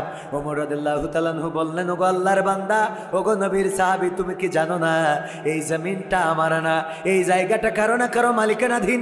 আমার কলসটা ভিজা, এই ভিজা কলসের বাসাই, এই ভিজা কলসের নিচেই যে মাটি লেগে যাবে, আর লেগে আমার ঘরে চলে যাবে, এই মাটির জবাব যদি পরকালের ময়দানে আল্লাহ রাব্বুল আলামিন আমার কাছে চান, আমি ওমর কেমন করে জবাব দেব? যদি বলেন, ওগো ওমর, অন্যের জমিনের মাটি তুমি তোমার কলসের নিচেই করে পানি নিয়ে এসেছিলে, এর হিসাবটা দাও, আমি কেমন করে হিসাব দেব? ওই লোকটি কোনো কথা ছাড়াই উঠে চলে যাচ্ছেন। ওমর ডাক দিয়ে বললেন, ওগো আল্লাহর নবীর সাহাবী, কি জানতে চেয়েছিলেন? না জেনে কেন চলে যাও? বললো, আমার উত্তর আমি পেয়ে গেছি। কেমন করে পাইলে? আমি এসেছিলাম একটা জমি নিয়ে, মীমাংসার জন্য একটা জমি। এমন হয়ে যাচ্ছে আমি হয়তোবা পরের জমি ভক্ষণ করে ফেলছি। আমার মনের মধ্যে এটাই বলে, যেই ওমর পরের জমিনের একটু বালুকণাও কলসের নিচেই নিতে চায় না, আমি কেমন করে একটা জমিন ভক্ষণ করি। সুতরাং আমার ফতোয়া আমি পেয়ে গিয়েছি, এই সন্দেহযুক্ত জমিনটা আমি আর ভক্ষণ করব না। আল্লাহু আকবার। এমন নেতা তৈরি করার দরকার আছে না নাই? বাংলার জমিনে এমন নেতা এখনো আছে। আমার যশোর ঝিকরগাছা চৌগাছা যশোর 2 আসনের এমপি ছিলেন মুহাদ্দিস আবু সাইদ মোহাম্মদ শাহাদাত হুসাইন রাহিমাহুল্লাহ। উনি ইন্তেকাল করেছেন। উনার জানাজাটাও জালিম সরকার আমাদেরকে পড়তে দেয় নাই। অল্প কিছু লোক নিয়ে রাতের অন্ধকারে জানাজা দিতে হয়েছে। উনি এমপি হওয়ার আগে যখন চেয়ারম্যান ছিলেন, চেয়ারম্যান থাকা অবস্থায় খেজুর নিয়ে যাচ্ছেন, রোজার মাসে খুরমা কি নিয়ে যাচ্ছেন? খুরমা নিয়ে যাচ্ছেন। তখন নদীপথে চলাচল ছিল। কপোতাক্ষ নদের নাম শুনেছেন? মাইকেল মধুসূদন দত্তের বিখ্যাত কবিতা কপোতাক্ষ নদ। ওই কপোতাক্ষ দিয়ে নৌকা চলতো। তখন তো রাস্তা এত ভালো ছিল না। যাচ্ছেন খুরমা নিয়ে ঝিকরগাছা থেকে ওনার ইউনিয়ন যেটা বাঁকড়ায়, সেই বাঁকড়ায় নিয়ে যাওয়ার পথে নৌকায় চড়েছেন। মাগরিবের আজান দিয়েছে, উনি বিসমিল্লাহ বলে ইফতার করেছেন। নৌকা থেকে নদীর পানি নিয়ে ইফতার করলেন। সাথে থাকা নৌকায় যাত্রীরা বলল, ওগো চেয়ারম্যান সাহেব, এত খেজুর থাকতে কেন আপনি নৌকা থেকে এই নদীর পানি দিয়ে ইফতারি করলেন? ওই খুরমা 2-1টা বের করে নিয়ে যদি আপনি ইফতারি করতেন, সুন্নাতটাও আদায় হয়ে যেত, আবার ইফতারটাও সুন্দর হতো, এই ময়লা পানি আর আপনার পান করা লাগতো না। মুহাদ্দিস আবু সাইদ মোহাম্মদ শাহাদাত হুসাইন রাহিমাহুল্লাহ, তখন তিনি এমপি নন, তিনি চেয়ারম্যান। তিনি জবাব দিয়েছিলেন, ওগো আমার নৌকার সহযাত্রীরা শুনে নাও, আমি যে খুরমাগুলো নিয়ে যাই এগুলো রাষ্ট্র দিয়েছে জনগণের জন্য, আমার ইউনিয়নের জনগণের মাঝে বন্টন করে দিতে হবে। এই খুরমা থেকে যদি একটা খুরমা আমি মুখে দিয়ে ইফতার করি, ওই পরকালের ময়দানে হাসরের মাঠে বিচারের কাঠগড়ায় আল্লাহ আমার কাছে কৈফিয়ত তলব করবেন। ওই দিন আমি কি কৈফিয়ত দেব যে জনগণের খুরমা আমি কেন ভক্ষণ করেছিলাম? এমন একজন চেয়ারম্যান ছিলেন, ইসলামী আন্দোলনের অন্যতম নেতা। ওগো আমার ভাইয়েরা, শুধু তাই নয়, এমপি হওয়ার পরে বেগম জিয়া অস্ট্রেলিয়ায় পাঠিয়েছিলেন এবং একটা বাজেট দিয়েছিলেন, এই বাজেট খরচ করবেন খরচ করার পরেও কত হাজার, 34, 33, 35 বা এর থেকে কম বেশি টাকা বেঁচে যাওয়ার কারণে এয়ারপোর্ট থেকে নেমে আগে বেগম জিয়ার ফান্ডে সেই টাকা জমা দিয়েছেন। তারপরে তিনি এলাকায় ফিরেছিলেন। এর নাম হলো মুহাদ্দিস আবু সাইদ মোহাম্মদ শাহাদাত হুসাইন। এমন নেতা যদি তৈরি হয়ে যায়, সেটা হোক বিএনপিতে, হোক আওয়ামী লীগে, হোক জামাতে, হোক হেফাজতে, হোক চরমনায়ে, যেখানেই হবে শান্তি থাকবে না, থাকবে না। তারা ভয় পাবে কাকে? আল্লাহকে ভয় পাবে। আবার ওই যে ওমরের ঘটনা সবাই জানেন, রাদিয়াল্লাহু তাআলা আনহু রাতের অন্ধকারে যখন ঘুরতে লাগলেন, দেখলেন এক বাড়িতে খাবার না, কি হাড়িতে কি যেন জাল দেয়, কি যেন জ্বালায়, জ্বালাতে জ্বালাতে জ্বালাতে জ্বালাতে বাচ্চারা খাবার খাবার বলে ঘুমিয়ে পড়লো, খেতে দাও বলে ঘুমিয়ে পড়লো। তারপরে চুলাটা নিভিয়ে দিল। ওমর রাদিয়াল্লাহু তাআলা আনহু ঢুকলেন বাড়িতে, যে ওই মহিলাকে জিজ্ঞাসা করলেন, কি এমন রান্না করছিলে যে তোমার রান্না শেষ হলো না কিন্তু বাচ্চারা ঘুমিয়ে গেল, আবার চুলাটা নিভিয়ে দিলে, কারণটা কি? বলল, ওগো পথিক, আমি তো তোমাকে চিনি না, আমি জানি না তুমি কে। দেখো আজ কয়দিন ধরে আমার বাড়িতে কোনো খাবার নাই, বাচ্চারা ক্ষুধার জ্বালায় ছটফট করে, আমি তাদের সান্ত্বনা দেওয়ার জন্য ছোট ছোট কিছু পাথর খুঁজে এনে হাড়িতে জাল দিচ্ছি, যেন ওরা এক সময় ক্লান্ত হয়ে ঘুমিয়ে যায়। ওরা ক্লান্ত হয়ে ঘুমিয়ে গেছে, চুলাটা নিভিয়ে দিলাম। ওগো পথিক, দেখো আমার হাড়িতে এই পাথরগুলো, এটা কি কিয়ামত পর্যন্ত জ্বালালেও কখনো সিদ্ধ হবে নাকি? ওমর রাদিয়াল্লাহু তাআলা আনহু এটা দেখে, এটা শুনলেন এবং ছুটে চলে গেলেন নিজের দরবারে। আটার বস্তাটা মাথায় নিলেন, সাথে থাকা কর্মচারীরা বললেন, ওগো ওমর, এই আটার বস্তা নিজেই কেন মাথায় নিয়ে যাও, আমাদের কাঁধে কি দেওয়া যায় না? ওমর রাদিয়াল্লাহু তাআলা আনহু বললেন, দিতে পারি, যদি পরকালের ময়দানে আমার গুনার খাতাটা তোমরা কাঁধে তুলে নিতে রাজি থাকো। যদি পরকালের ময়দানে আমার গুনার খাতাটা তোমরা যদি কাঁধে নিতে চাও, কাঁধে নিতে যদি রাজি থাকো, তাইলে আটার বস্তাটা তোমাদের মাথায় দিতে রাজি। না, কেউ রাজি হলেন না, হবেন না। ওমর রাদিয়াল্লাহু তাআলা আনহু ছুটে গেলেন, ওই বাড়িতে যে আটাটা রুটির উপযোগী করলেন, তারপরে নিজ হাতে বেলে দিলেন, মহিলা ছাকলেন, বাচ্চাদেরকে উঠালেন, তারপরে নিজে বাচ্চাদের রুটিগুলো খাওয়ালেন, সব বাচ্চাদের রুটি খাওয়ালেন। তারপরে আমার বললেন, এবার যদি বিদায় দেন যেতে পারে। মহিলাটি বলল, গো পথিক, কে তুমি জানো না? জানি না, তোমারে নিয়ে আমি একটু আল্লাহর কাছে দোয়া করতে চাই। ওগো রব, তুমি যদি এই আরবে ওমরের মতো রাষ্ট্রপ্রধান না বানায়, যদি আজকের এই পথিকটারে রাষ্ট্রপ্রধান বানিয়ে দিতে, তাইলে আমাদের মতো গরিবদের কোনো অভাব থাকতো না। ওমর রাদিয়াল্লাহু তাআলা আনহু বললেন, আগামীকালকে মসজিদে নববীতে দেখা করবা। মসজিদে নববীতে দেখা করলে সেখানে আমি থাকবো, তোমাদের আরো কিছু ব্যবস্থা করে দেওয়া যায় কিনা ট্রাই করব। পরের দিন মহিলা গেলেন, যে অবাক হয়ে গেলেন, দেখলেন কালকের সেই পথিক, আরে কেউ নয়, যিনি এই আরবের রাষ্ট্রপ্রধান, তিনি গতকালকে নিজের হাতে রুটি বানিয়েছে, কে খাইয়েছে। এমন নেতা বাংলাদেশে দরকার আছে না নাই? ওগো আমার ভাইয়েরা, এমন নেতা যে দল গড়বে, সেই দলের পক্ষে থাকতে আমাদের কোনো আপত্তি আছে নাকি? আমরা চাই কোরআন দিয়ে দেশ চলুক। কোরআন দিয়ে যদি চরমনায় দেশ চালাতে চাই আমরা তাদের সাথে আছি না নাই? যদি হেফাজত চাই সাথে আছি না নাই? যদি বিএনপি চাই সাথে আছি না নাই? যদি আওয়ামী লীগ চাই সাথে আছি না নাই? কিন্তু জামাতে ইসলাম যদি কোরআনের বিরুদ্ধে চলে যায়, জামাত ইসলাম যদি আল্লাহর আইনের বিরুদ্ধে চলে যায়, এই জামাত ইসলামের পক্ষেও আমরা থাকতে রাজি আছি। আমাদের মেসেজ বুঝতে চায় না, আমাদের মেসেজ বুঝতে পারে না যে আমরা কি চাই। ওগো আমার ভাইরা, ইসলাম এতটাই শান্তির ধর্ম, যারা বলতো এই দেশে হিন্দু বৌদ্ধ খ্রিস্টান সংখ্যালঘুরা নির্যাতিত হয়, অথচ গতকালকে দেখলাম চরমনায়ের মাহফিলে বৌদ্ধদের ধর্মগুরু ধর্মযাজক তিনি এসে ভাষণ দিচ্ছেন। আরে ওয়াজ মাহফিলে, চরমনার মাহফিলে বৌদ্ধরাও এসে কথা বলেন, এটাই তো হলো ইসলাম। ঠিক না বেঠে? আর আমাদের এতদিন জুজুর ভাই দেখানো হতো, বলতো নাশকতা হবে, এই জন্য মাহফিল করা যাবে, মাহফিল করা যাবে না, নাশকতা হবে। আমাদের এই জাতীয় জুজুর ভয় দেখানো হতো। ওগো আমার ভাইয়েরা, ইসলাম আছে যেখানে, শান্তি আছে সেখানে, ইসলাম আছে যেখানে, মানবতা আছে সেখানে। আজ পর্যন্ত চরমনায় নিজেরা মারামারি করে একজনও মরেছে। জামাতে ইসলাম নিজেরা মারামারি করে একজনও মরেছে। তারপরে আপনার এই যে হেফাজতে ইসলাম নিজেরা নিজেরা মারামারি করে একজনও কি মরেছে, কিন্তু লীগের মধ্যে মারামারি আছে না নাই, অন্য অন্য দলের গ্রুপিংয়ে মারামারি আছে না নাই, আবার এই লীগের সাথে মিল আছে তাবলীগ, সেই তাবলীগের মধ্যে মারামারি হয়েছে না হয় নাই? 3-4টে ফাটাফাটি করে পৃথিবী ছেড়ে চলে গেল।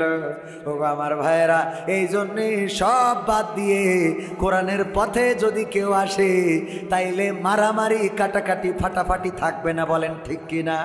সেই কোরআনের পক্ষে থাকতে রাজি আছি না নাই? কারা কারা রাজি দেখতে চায়? লিল্লাহি তাকবীর। আল কোরআনের আলোপ, আল হাদিসের আলোপ, আমার নেতা তোমার নেতা, নারায়ে তাকবীর। এই হাত তোলার পরে আমার এক বিএনপির নেতা বলতেছে, হুজুর আমরা কি দোষ করেছি? বললাম কেন? বলছে হাত তুলে তো দাড়িপাল্লার ভোট করতে যাচ্ছে, কেমন লাগে কত? আমি বললাম কি করে হলো? কয়ে যে ইসলাম আর কোরআনের কথা বললেন। তাই বললাম তাই ইসলাম আর কোরআন কি জামাত ইসলামের কথা কয় না? জামাত ইসলামের এই কোরআন ইসলাম শুধু জামাত ইসলামের না, গোটা বিশ্বের মানুষের, হিন্দু বৌদ্ধ খ্রিস্টান সবার, বলেন ঠিক কিনা? কোরআন হিন্দুদের পড়ার অধিকার আছে না নাই? ওই যে এই নিয়ে আবার তো অনেকেই তর্ক করে যে উজু ছাড়া কোরআন ধরা যাবে না। আসলে পবিত্রতা ছাড়া কোরআন ধরা যাবে না।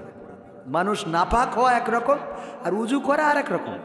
নাপাক সে যখন তার গোসল ফরজ হয়, অথবা সে যখন এরকম কিছু করে যে তার শরীরটা, যেমন ধর পায়খানা চটকিয়ে বসে আছে, গোবর সারা গায়ে লাগানো, এরকম থাকে না? থাকে না? এই অবস্থায় আপনি কোরআন ধরবেন না। তবে উজু ছাড়া যে ধরা যাবে না, এই কথাটা অনেকেই বিতর্ক করলেও হিন্দুদের জন্য কি উজুর বিধান আছে? তো কোরআনটা হিন্দুদের জন্যও কি না? কোনো হিন্দু যদি পড়তে চায়, পড়ার অধিকার আছে না নাই? তো ওর জন্য তো উজুর বিধানই নাই, তো ও কি করবে? কথা কয় না।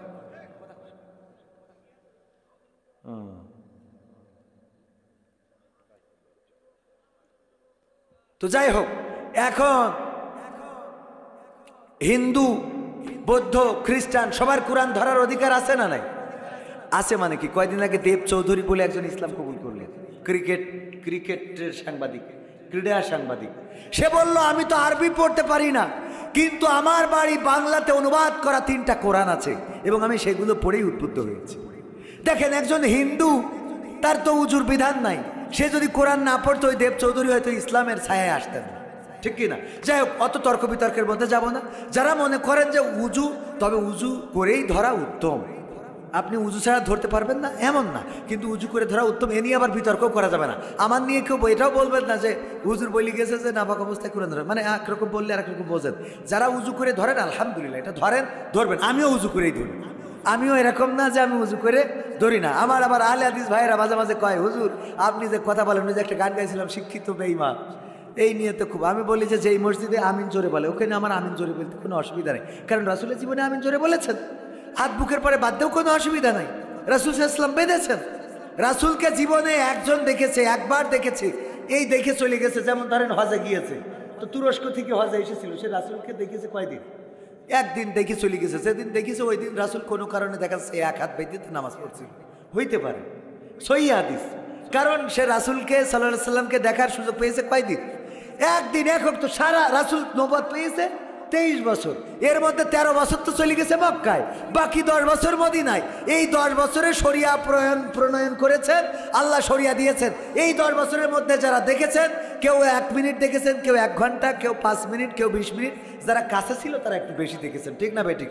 এই জন্য অনেকেই বলে এত মত পার্থক্য কেন? এই যে ভাইজান আজকে সাদা পাঞ্জাবি গায়ে দিয়েছে, তার অর্থ এই না যে উনি প্রতিদিন সাদা পাঞ্জাবি গায়ে দেন, ঠিক না বেঠিক? তো আমি যেদিন বেলকুচিতে আসিছি, এসে বললাম আমাদের নেতা, জামাত ইসলামের নেতা আরিফুল ইসলাম সোহেল সাহেব, উনি তো সাদা পাঞ্জাবি গায়ে দেন। তো আপনারা সবাই যারা জামাত ইসলামের নেতা কর্মী, সবাই সাদা পাঞ্জাবি গায়ে দেন। তো সবাই সাদা পাঞ্জাবি গায়ে দেওয়া ধরলো। এখন উনি আরেক মাসে উনি কালো পাঞ্জাবি গায়ে দিয়ে এসেছে। আলাউদ্দিন ভাই উনার এলাকায় যে প্রচার শুরু করেছে, জামাতের আমাদের নেতা, উনি তো কালো পাঞ্জাবি গায়ে দেয়, সবাই কালো পাঞ্জাবি গায়ে দাও। তাহলে উনারটাও ঠিক, আমারটাও। কথা কি বোঝা গেছে? মত পার্থক্য এই জায়গায়। এবার আমি বললাম না কালো গায়ে দেওয়া যাবে না, আর উনি বলল না সাদা গায়ে দেওয়া যাবে না। এই ফাটাফাটিটা হইলো খারাপ। কথা কি বোঝা গেছে?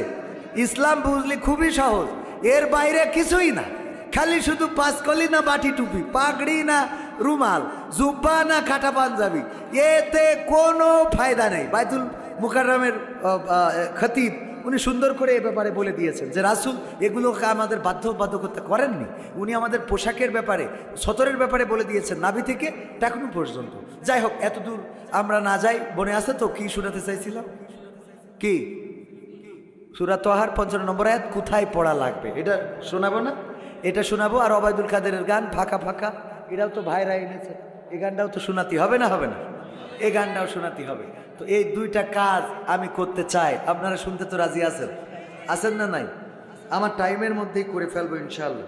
মাহফিল কর্তৃপক্ষের মসজিদ, এই মসজিদের জন্য একটু আমাকে হাত বাড়ানোর জন্য অনুরোধ করেছেন। আল্লাহ নবী বলেছেন যে মসজিদ বানালো, যেমন মসজিদ সে বিনির্মাণ করে রেখে যায়, আল্লাহ তার তেমন একটা ঘর জান্নাতে বিনির্মাণ করে দেন। বলেন সুবহানাল্লাহ।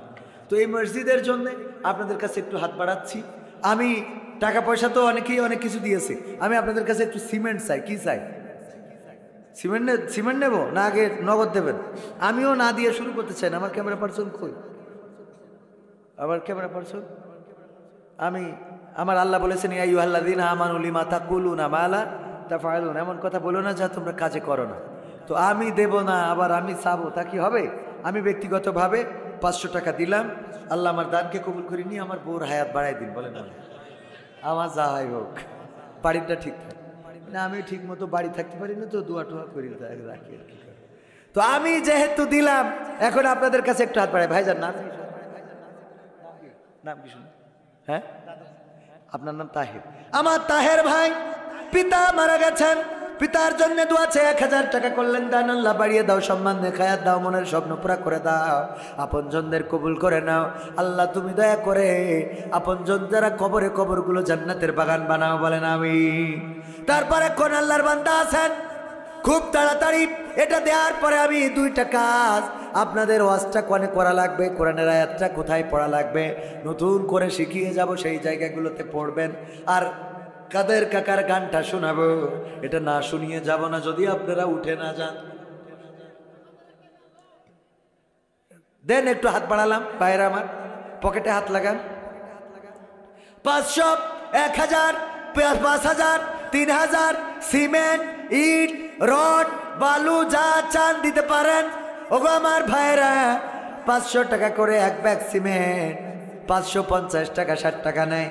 মসজিদের জন্য অন্তত 50টা ব্যাগ সিমেন্ট, 10 ব্যাগ করে দিলে 5 জন লাগবে, 5 ব্যাগ করে দিলে 10 জন লাগবে, 2 ব্যাগ করে দিলে 25 জন, আর 1 ব্যাগ করে দিলে 50 জন। 50টা ব্যাগ সিমেন্ট দেওয়ার মতো কেউ আছেন নাকি?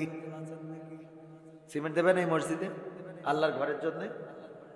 ভাইয়েরা আমার, আল্লাহর ঘরের জন্য যদি একটু পকেটে হাত লাগা, 5000, 10000, 2000, 3000, 500, যে যা পারেন খুব তাড়াতাড়ি, অতি দ্রুত।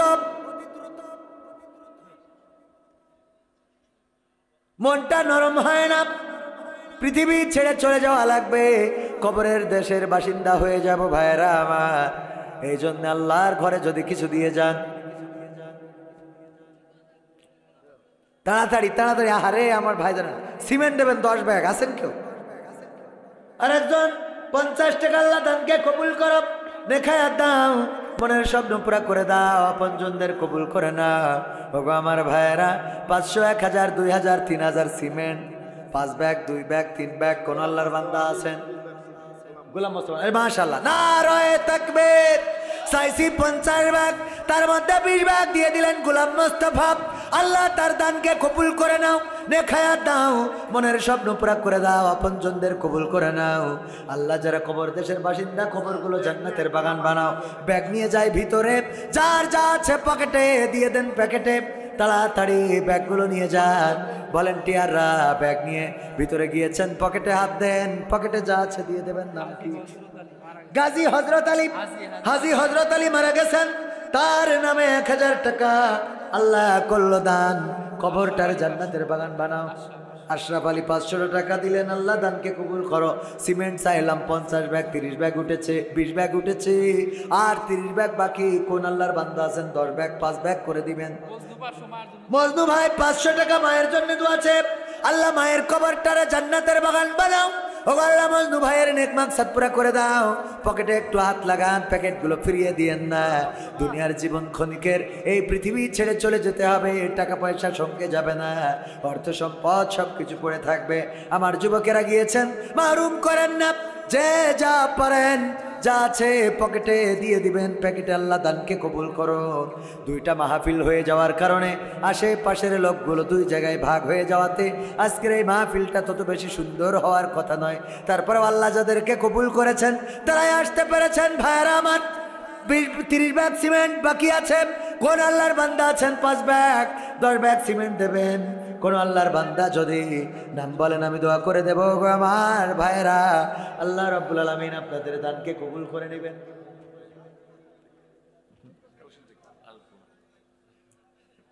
কালেকশন দেবেন, আর 30 ব্যাগ সিমেন্ট দেওয়ার মতো লোক পাওয়া যাবে না। আমি তো মাহরুম হইনি, যেখানে যা বলি আলহামদুলিল্লাহ দিয়ে দেয়। এর মধ্যে মনে মনে নিয়ত করেন আল্লাহ কবুল করুন। আমাদের এক চাচা যান, নাম কি চাচা আমার? নায়েব আলী।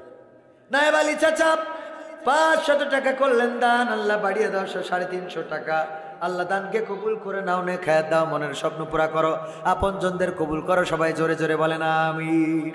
কি হবে বেঁচে থেকে অযথা বিদ্যা শিখে, যদি না গড়তে পারি শোষণবিহীন সমাজটাকে? কি হবে বেঁচে থেকে? কি হবে ছাত্র সেজে চুমু খেয়ে সনদ খানা? আমার নায়েব আলী ভাই এক বস্তা সিমেন্ট, আল্লাহ দানকে কবুল করুন। কি হবে ছাত্র সেজে চুমু খেয়ে সনদ খানা, যদি হয় বিদ্যালয়টা পরিমণিদের আড্ডাখানা? কি হবে ছাত্র সেজে চুমু খেয়ে সনদ খানা, যদি হয় বিদ্যালয়টা নায়িকাদের আড্ডাখানা? এর চেয়ে মরাই ভালো, দেশ ছেড়ে যাওয়াই ভালো। এর চেয়ে মরাই ভালো, দেশ ছেড়ে যাওয়াই ভালো। কি হবে ধোকা দিয়ে বিবেকটাকে? কি হবে ধোকা দিয়ে বিবেকটাকে? কি হবে বেঁচে থেকে অযথা বিদ্যা শিখে, যদি না গড়তে পারি শোষণবিহীন সমাজটাকে? কি হবে বেঁচে থেকে? ঠিক না? আলহাজ আব্দুল হামিদ খন্দকার, নারায়ে তাকবীর। 6 বস্তা সিমেন্ট করলেন দান, আল্লাহ বাড়িয়ে দাও, সম্মান নেখায়াত দিয়ে দাও, মনের স্বপ্ন পুরা করে দাও, আপনজন যারা কবরে ক্ষমা করে দাও। ও আল্লাহ তুমি দয়া করে যারা বেঁচে আছে নেখায়াত দান করে দাও। পরিবার পরিজনকে কেমন করে ডাউন হয়ে গেল ভাই? কি হলো? এতক্ষণ তো ভালো ছিল। আল্লাহ দানকে কবুল করে নাও, মনের নেক মাকসাদ পুরা করে দাও, বলেন আমি। তাইলে হয়েছে কয় ব্যাগ? 21 আর 6 27 ব্যাগ।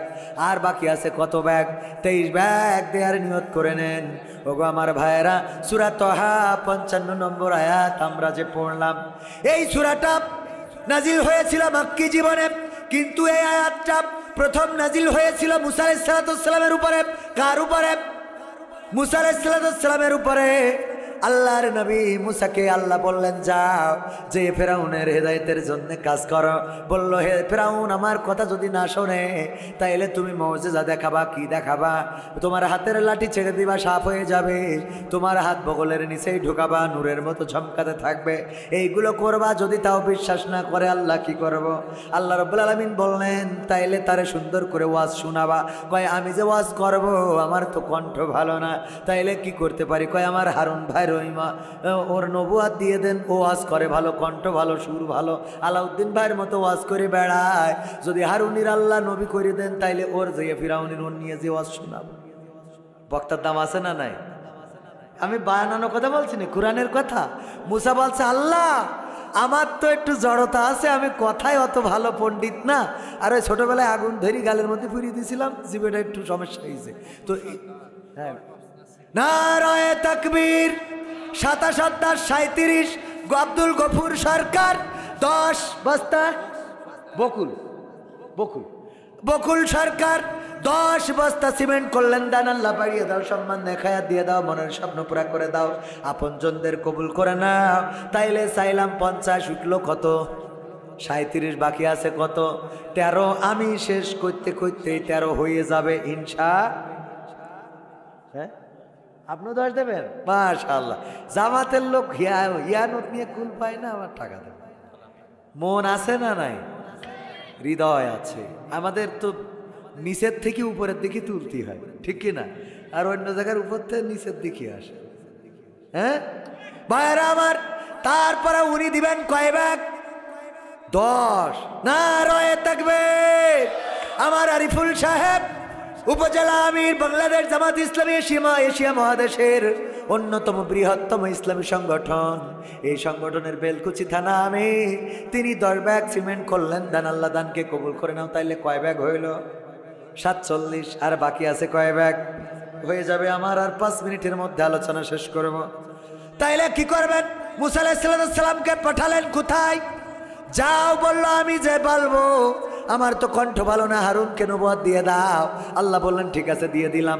এরপরে আল্লাহ যদি ও আমাদের মুজিজা দেখে না মানে তাইলে কি করব?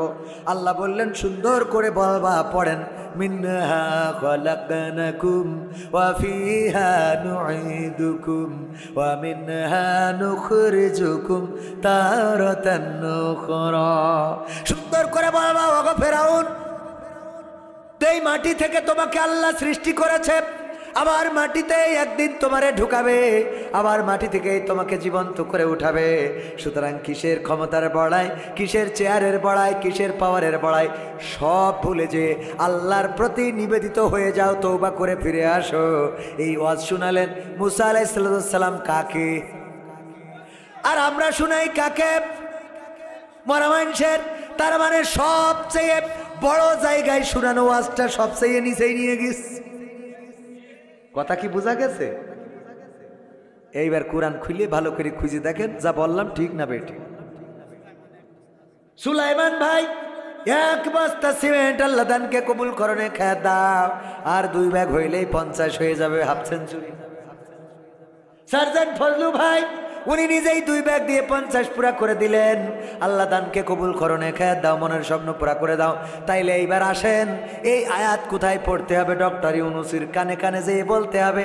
আমার বিএনপির নেতারা ফখরুল ইসলাম আলমগীর যেয়ে বলবে মিনহা খলাকনাকুম ওয়া ফিহা নুঈদুকুম ওয়া মিনহা নুখরিজুকুম তারাতান উখরা। ওগো ডক্টর ইউনূস, নির্বাচন নিয়ে কেন এত টালমাটাল করতেছেন? এই মাটি থেকে আল্লাহ বানাইছে, মাটিতে ঢুকাবে, মাটিতে উঠাবে। সুতরাং তাড়াতাড়ি নির্বাচন দিয়ে বিদায় হন। কথা কি বোঝা গেছে? এরপরে শোনাবেন কাকে? উপদেষ্টা, ডক্টর ইউনূসের কাছের উপদেষ্টা তৌহিদি জনতা নিয়ে মন্তব্য করেছিল না করে নাই? একটু কটাক্ষ করেছিল, পাকা চোখে বলেছিল ওরে শুনাইতে হবে উপদেষ্টা মিনহা খলাকনাকুম ওয়া ফিহা নুঈদুকুম ওয়া মিনহা নুখরিজুকুম তারাতান উখরা। ওগো উপদেষ্টা, তাওহীদি জনতা নিয়ে বাড়াবাড়ি করবা না, কারণ তাওহীদি জনতা খেপে গেলে কিন্তু এই মাটিতে বানাইছে ওই মাটিতে ঢুকাইয়ে ছাড়িয়ে দেবে। ওয়াজ কি বুঝতে পারছেন কিনা? সবই ভাই 2 বস্তা সিমেন্ট আর দরকার নেই তো 50 ব্যাগের দরকার ছিল, তাও দিলি দেন, অসুবিধা নেই। মসজিদ তো যেহেতু 2 বস্তা বাড়াই দিয়েছেন তাহলে 60 পর্যন্ত করেন। আল্লাহ কবুল করুন, বলেন আমিন। তারপরে এই আয়াতটা এবার শোনাবেন কার? আসিফ নজরুলের শোনাবেন, গোলাম সরোয়ার ফারুকি। তারপরে শোনাবেন উপদেষ্টা বাদ দিলাম আপনার ইউনিয়নে, মনে করেন গ্রামে আপনারা তো অত দূর যাইতে পারবেন না, এই গ্রামে সুদখোর আল্লাহর ওলি আছে না নাই? পীর সাহেব ওর কাছে যেয়ে টাকা ধার চাবেন, বলবে তোর থাবায় দাঁত ফেলার দরকার, তুই টাকা ধার লাগবে 2 দিন আগে বলবি না। মানে এমন ভাব করে যাব আপনার সাথে ওর কি একেবারে ও না দিতে পারি, খুব কষ্ট, তোর টাকা লাগবে, তুই একটুখানি আগে বললেই হতো। ঠিক না বেঠে? একটু আগেই যদি বলতে তাইলে দিতে পারতাম। এরপরে যদি বলেন দেখেন ধার দেওয়ার দরকার নাই, যদি একটু ওই যেভাবে দেন ওইভাবে যদি দেন তাইলে কি হয়েছে বলেন?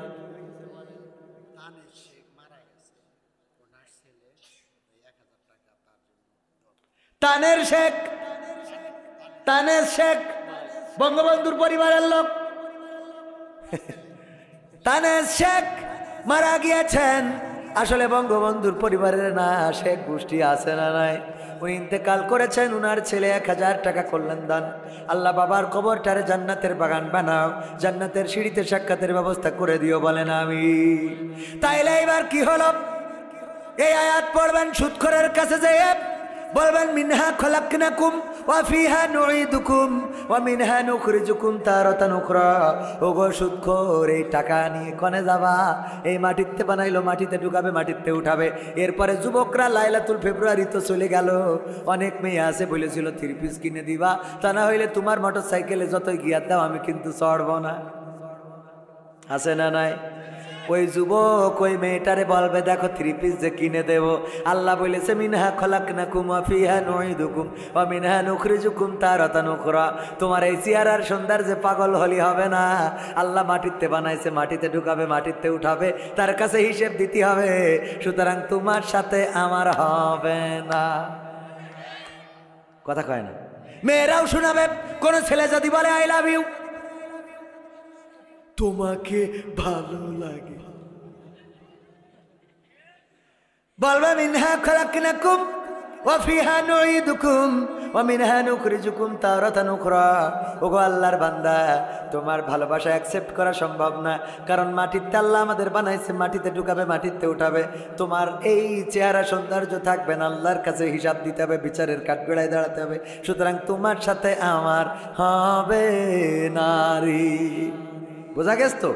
আরো এইভাবে বুঝে নেন যে এই আয়াতগুলো কোনে পড়তে হবে। যারা বেশি আছে শক্ত জায়গায় তাস খেলতেছে, ওখানে যে তাস খেলছে, এই রুইতন টিক্কা, হ্যাঁ মার দেখা আছে না নাই?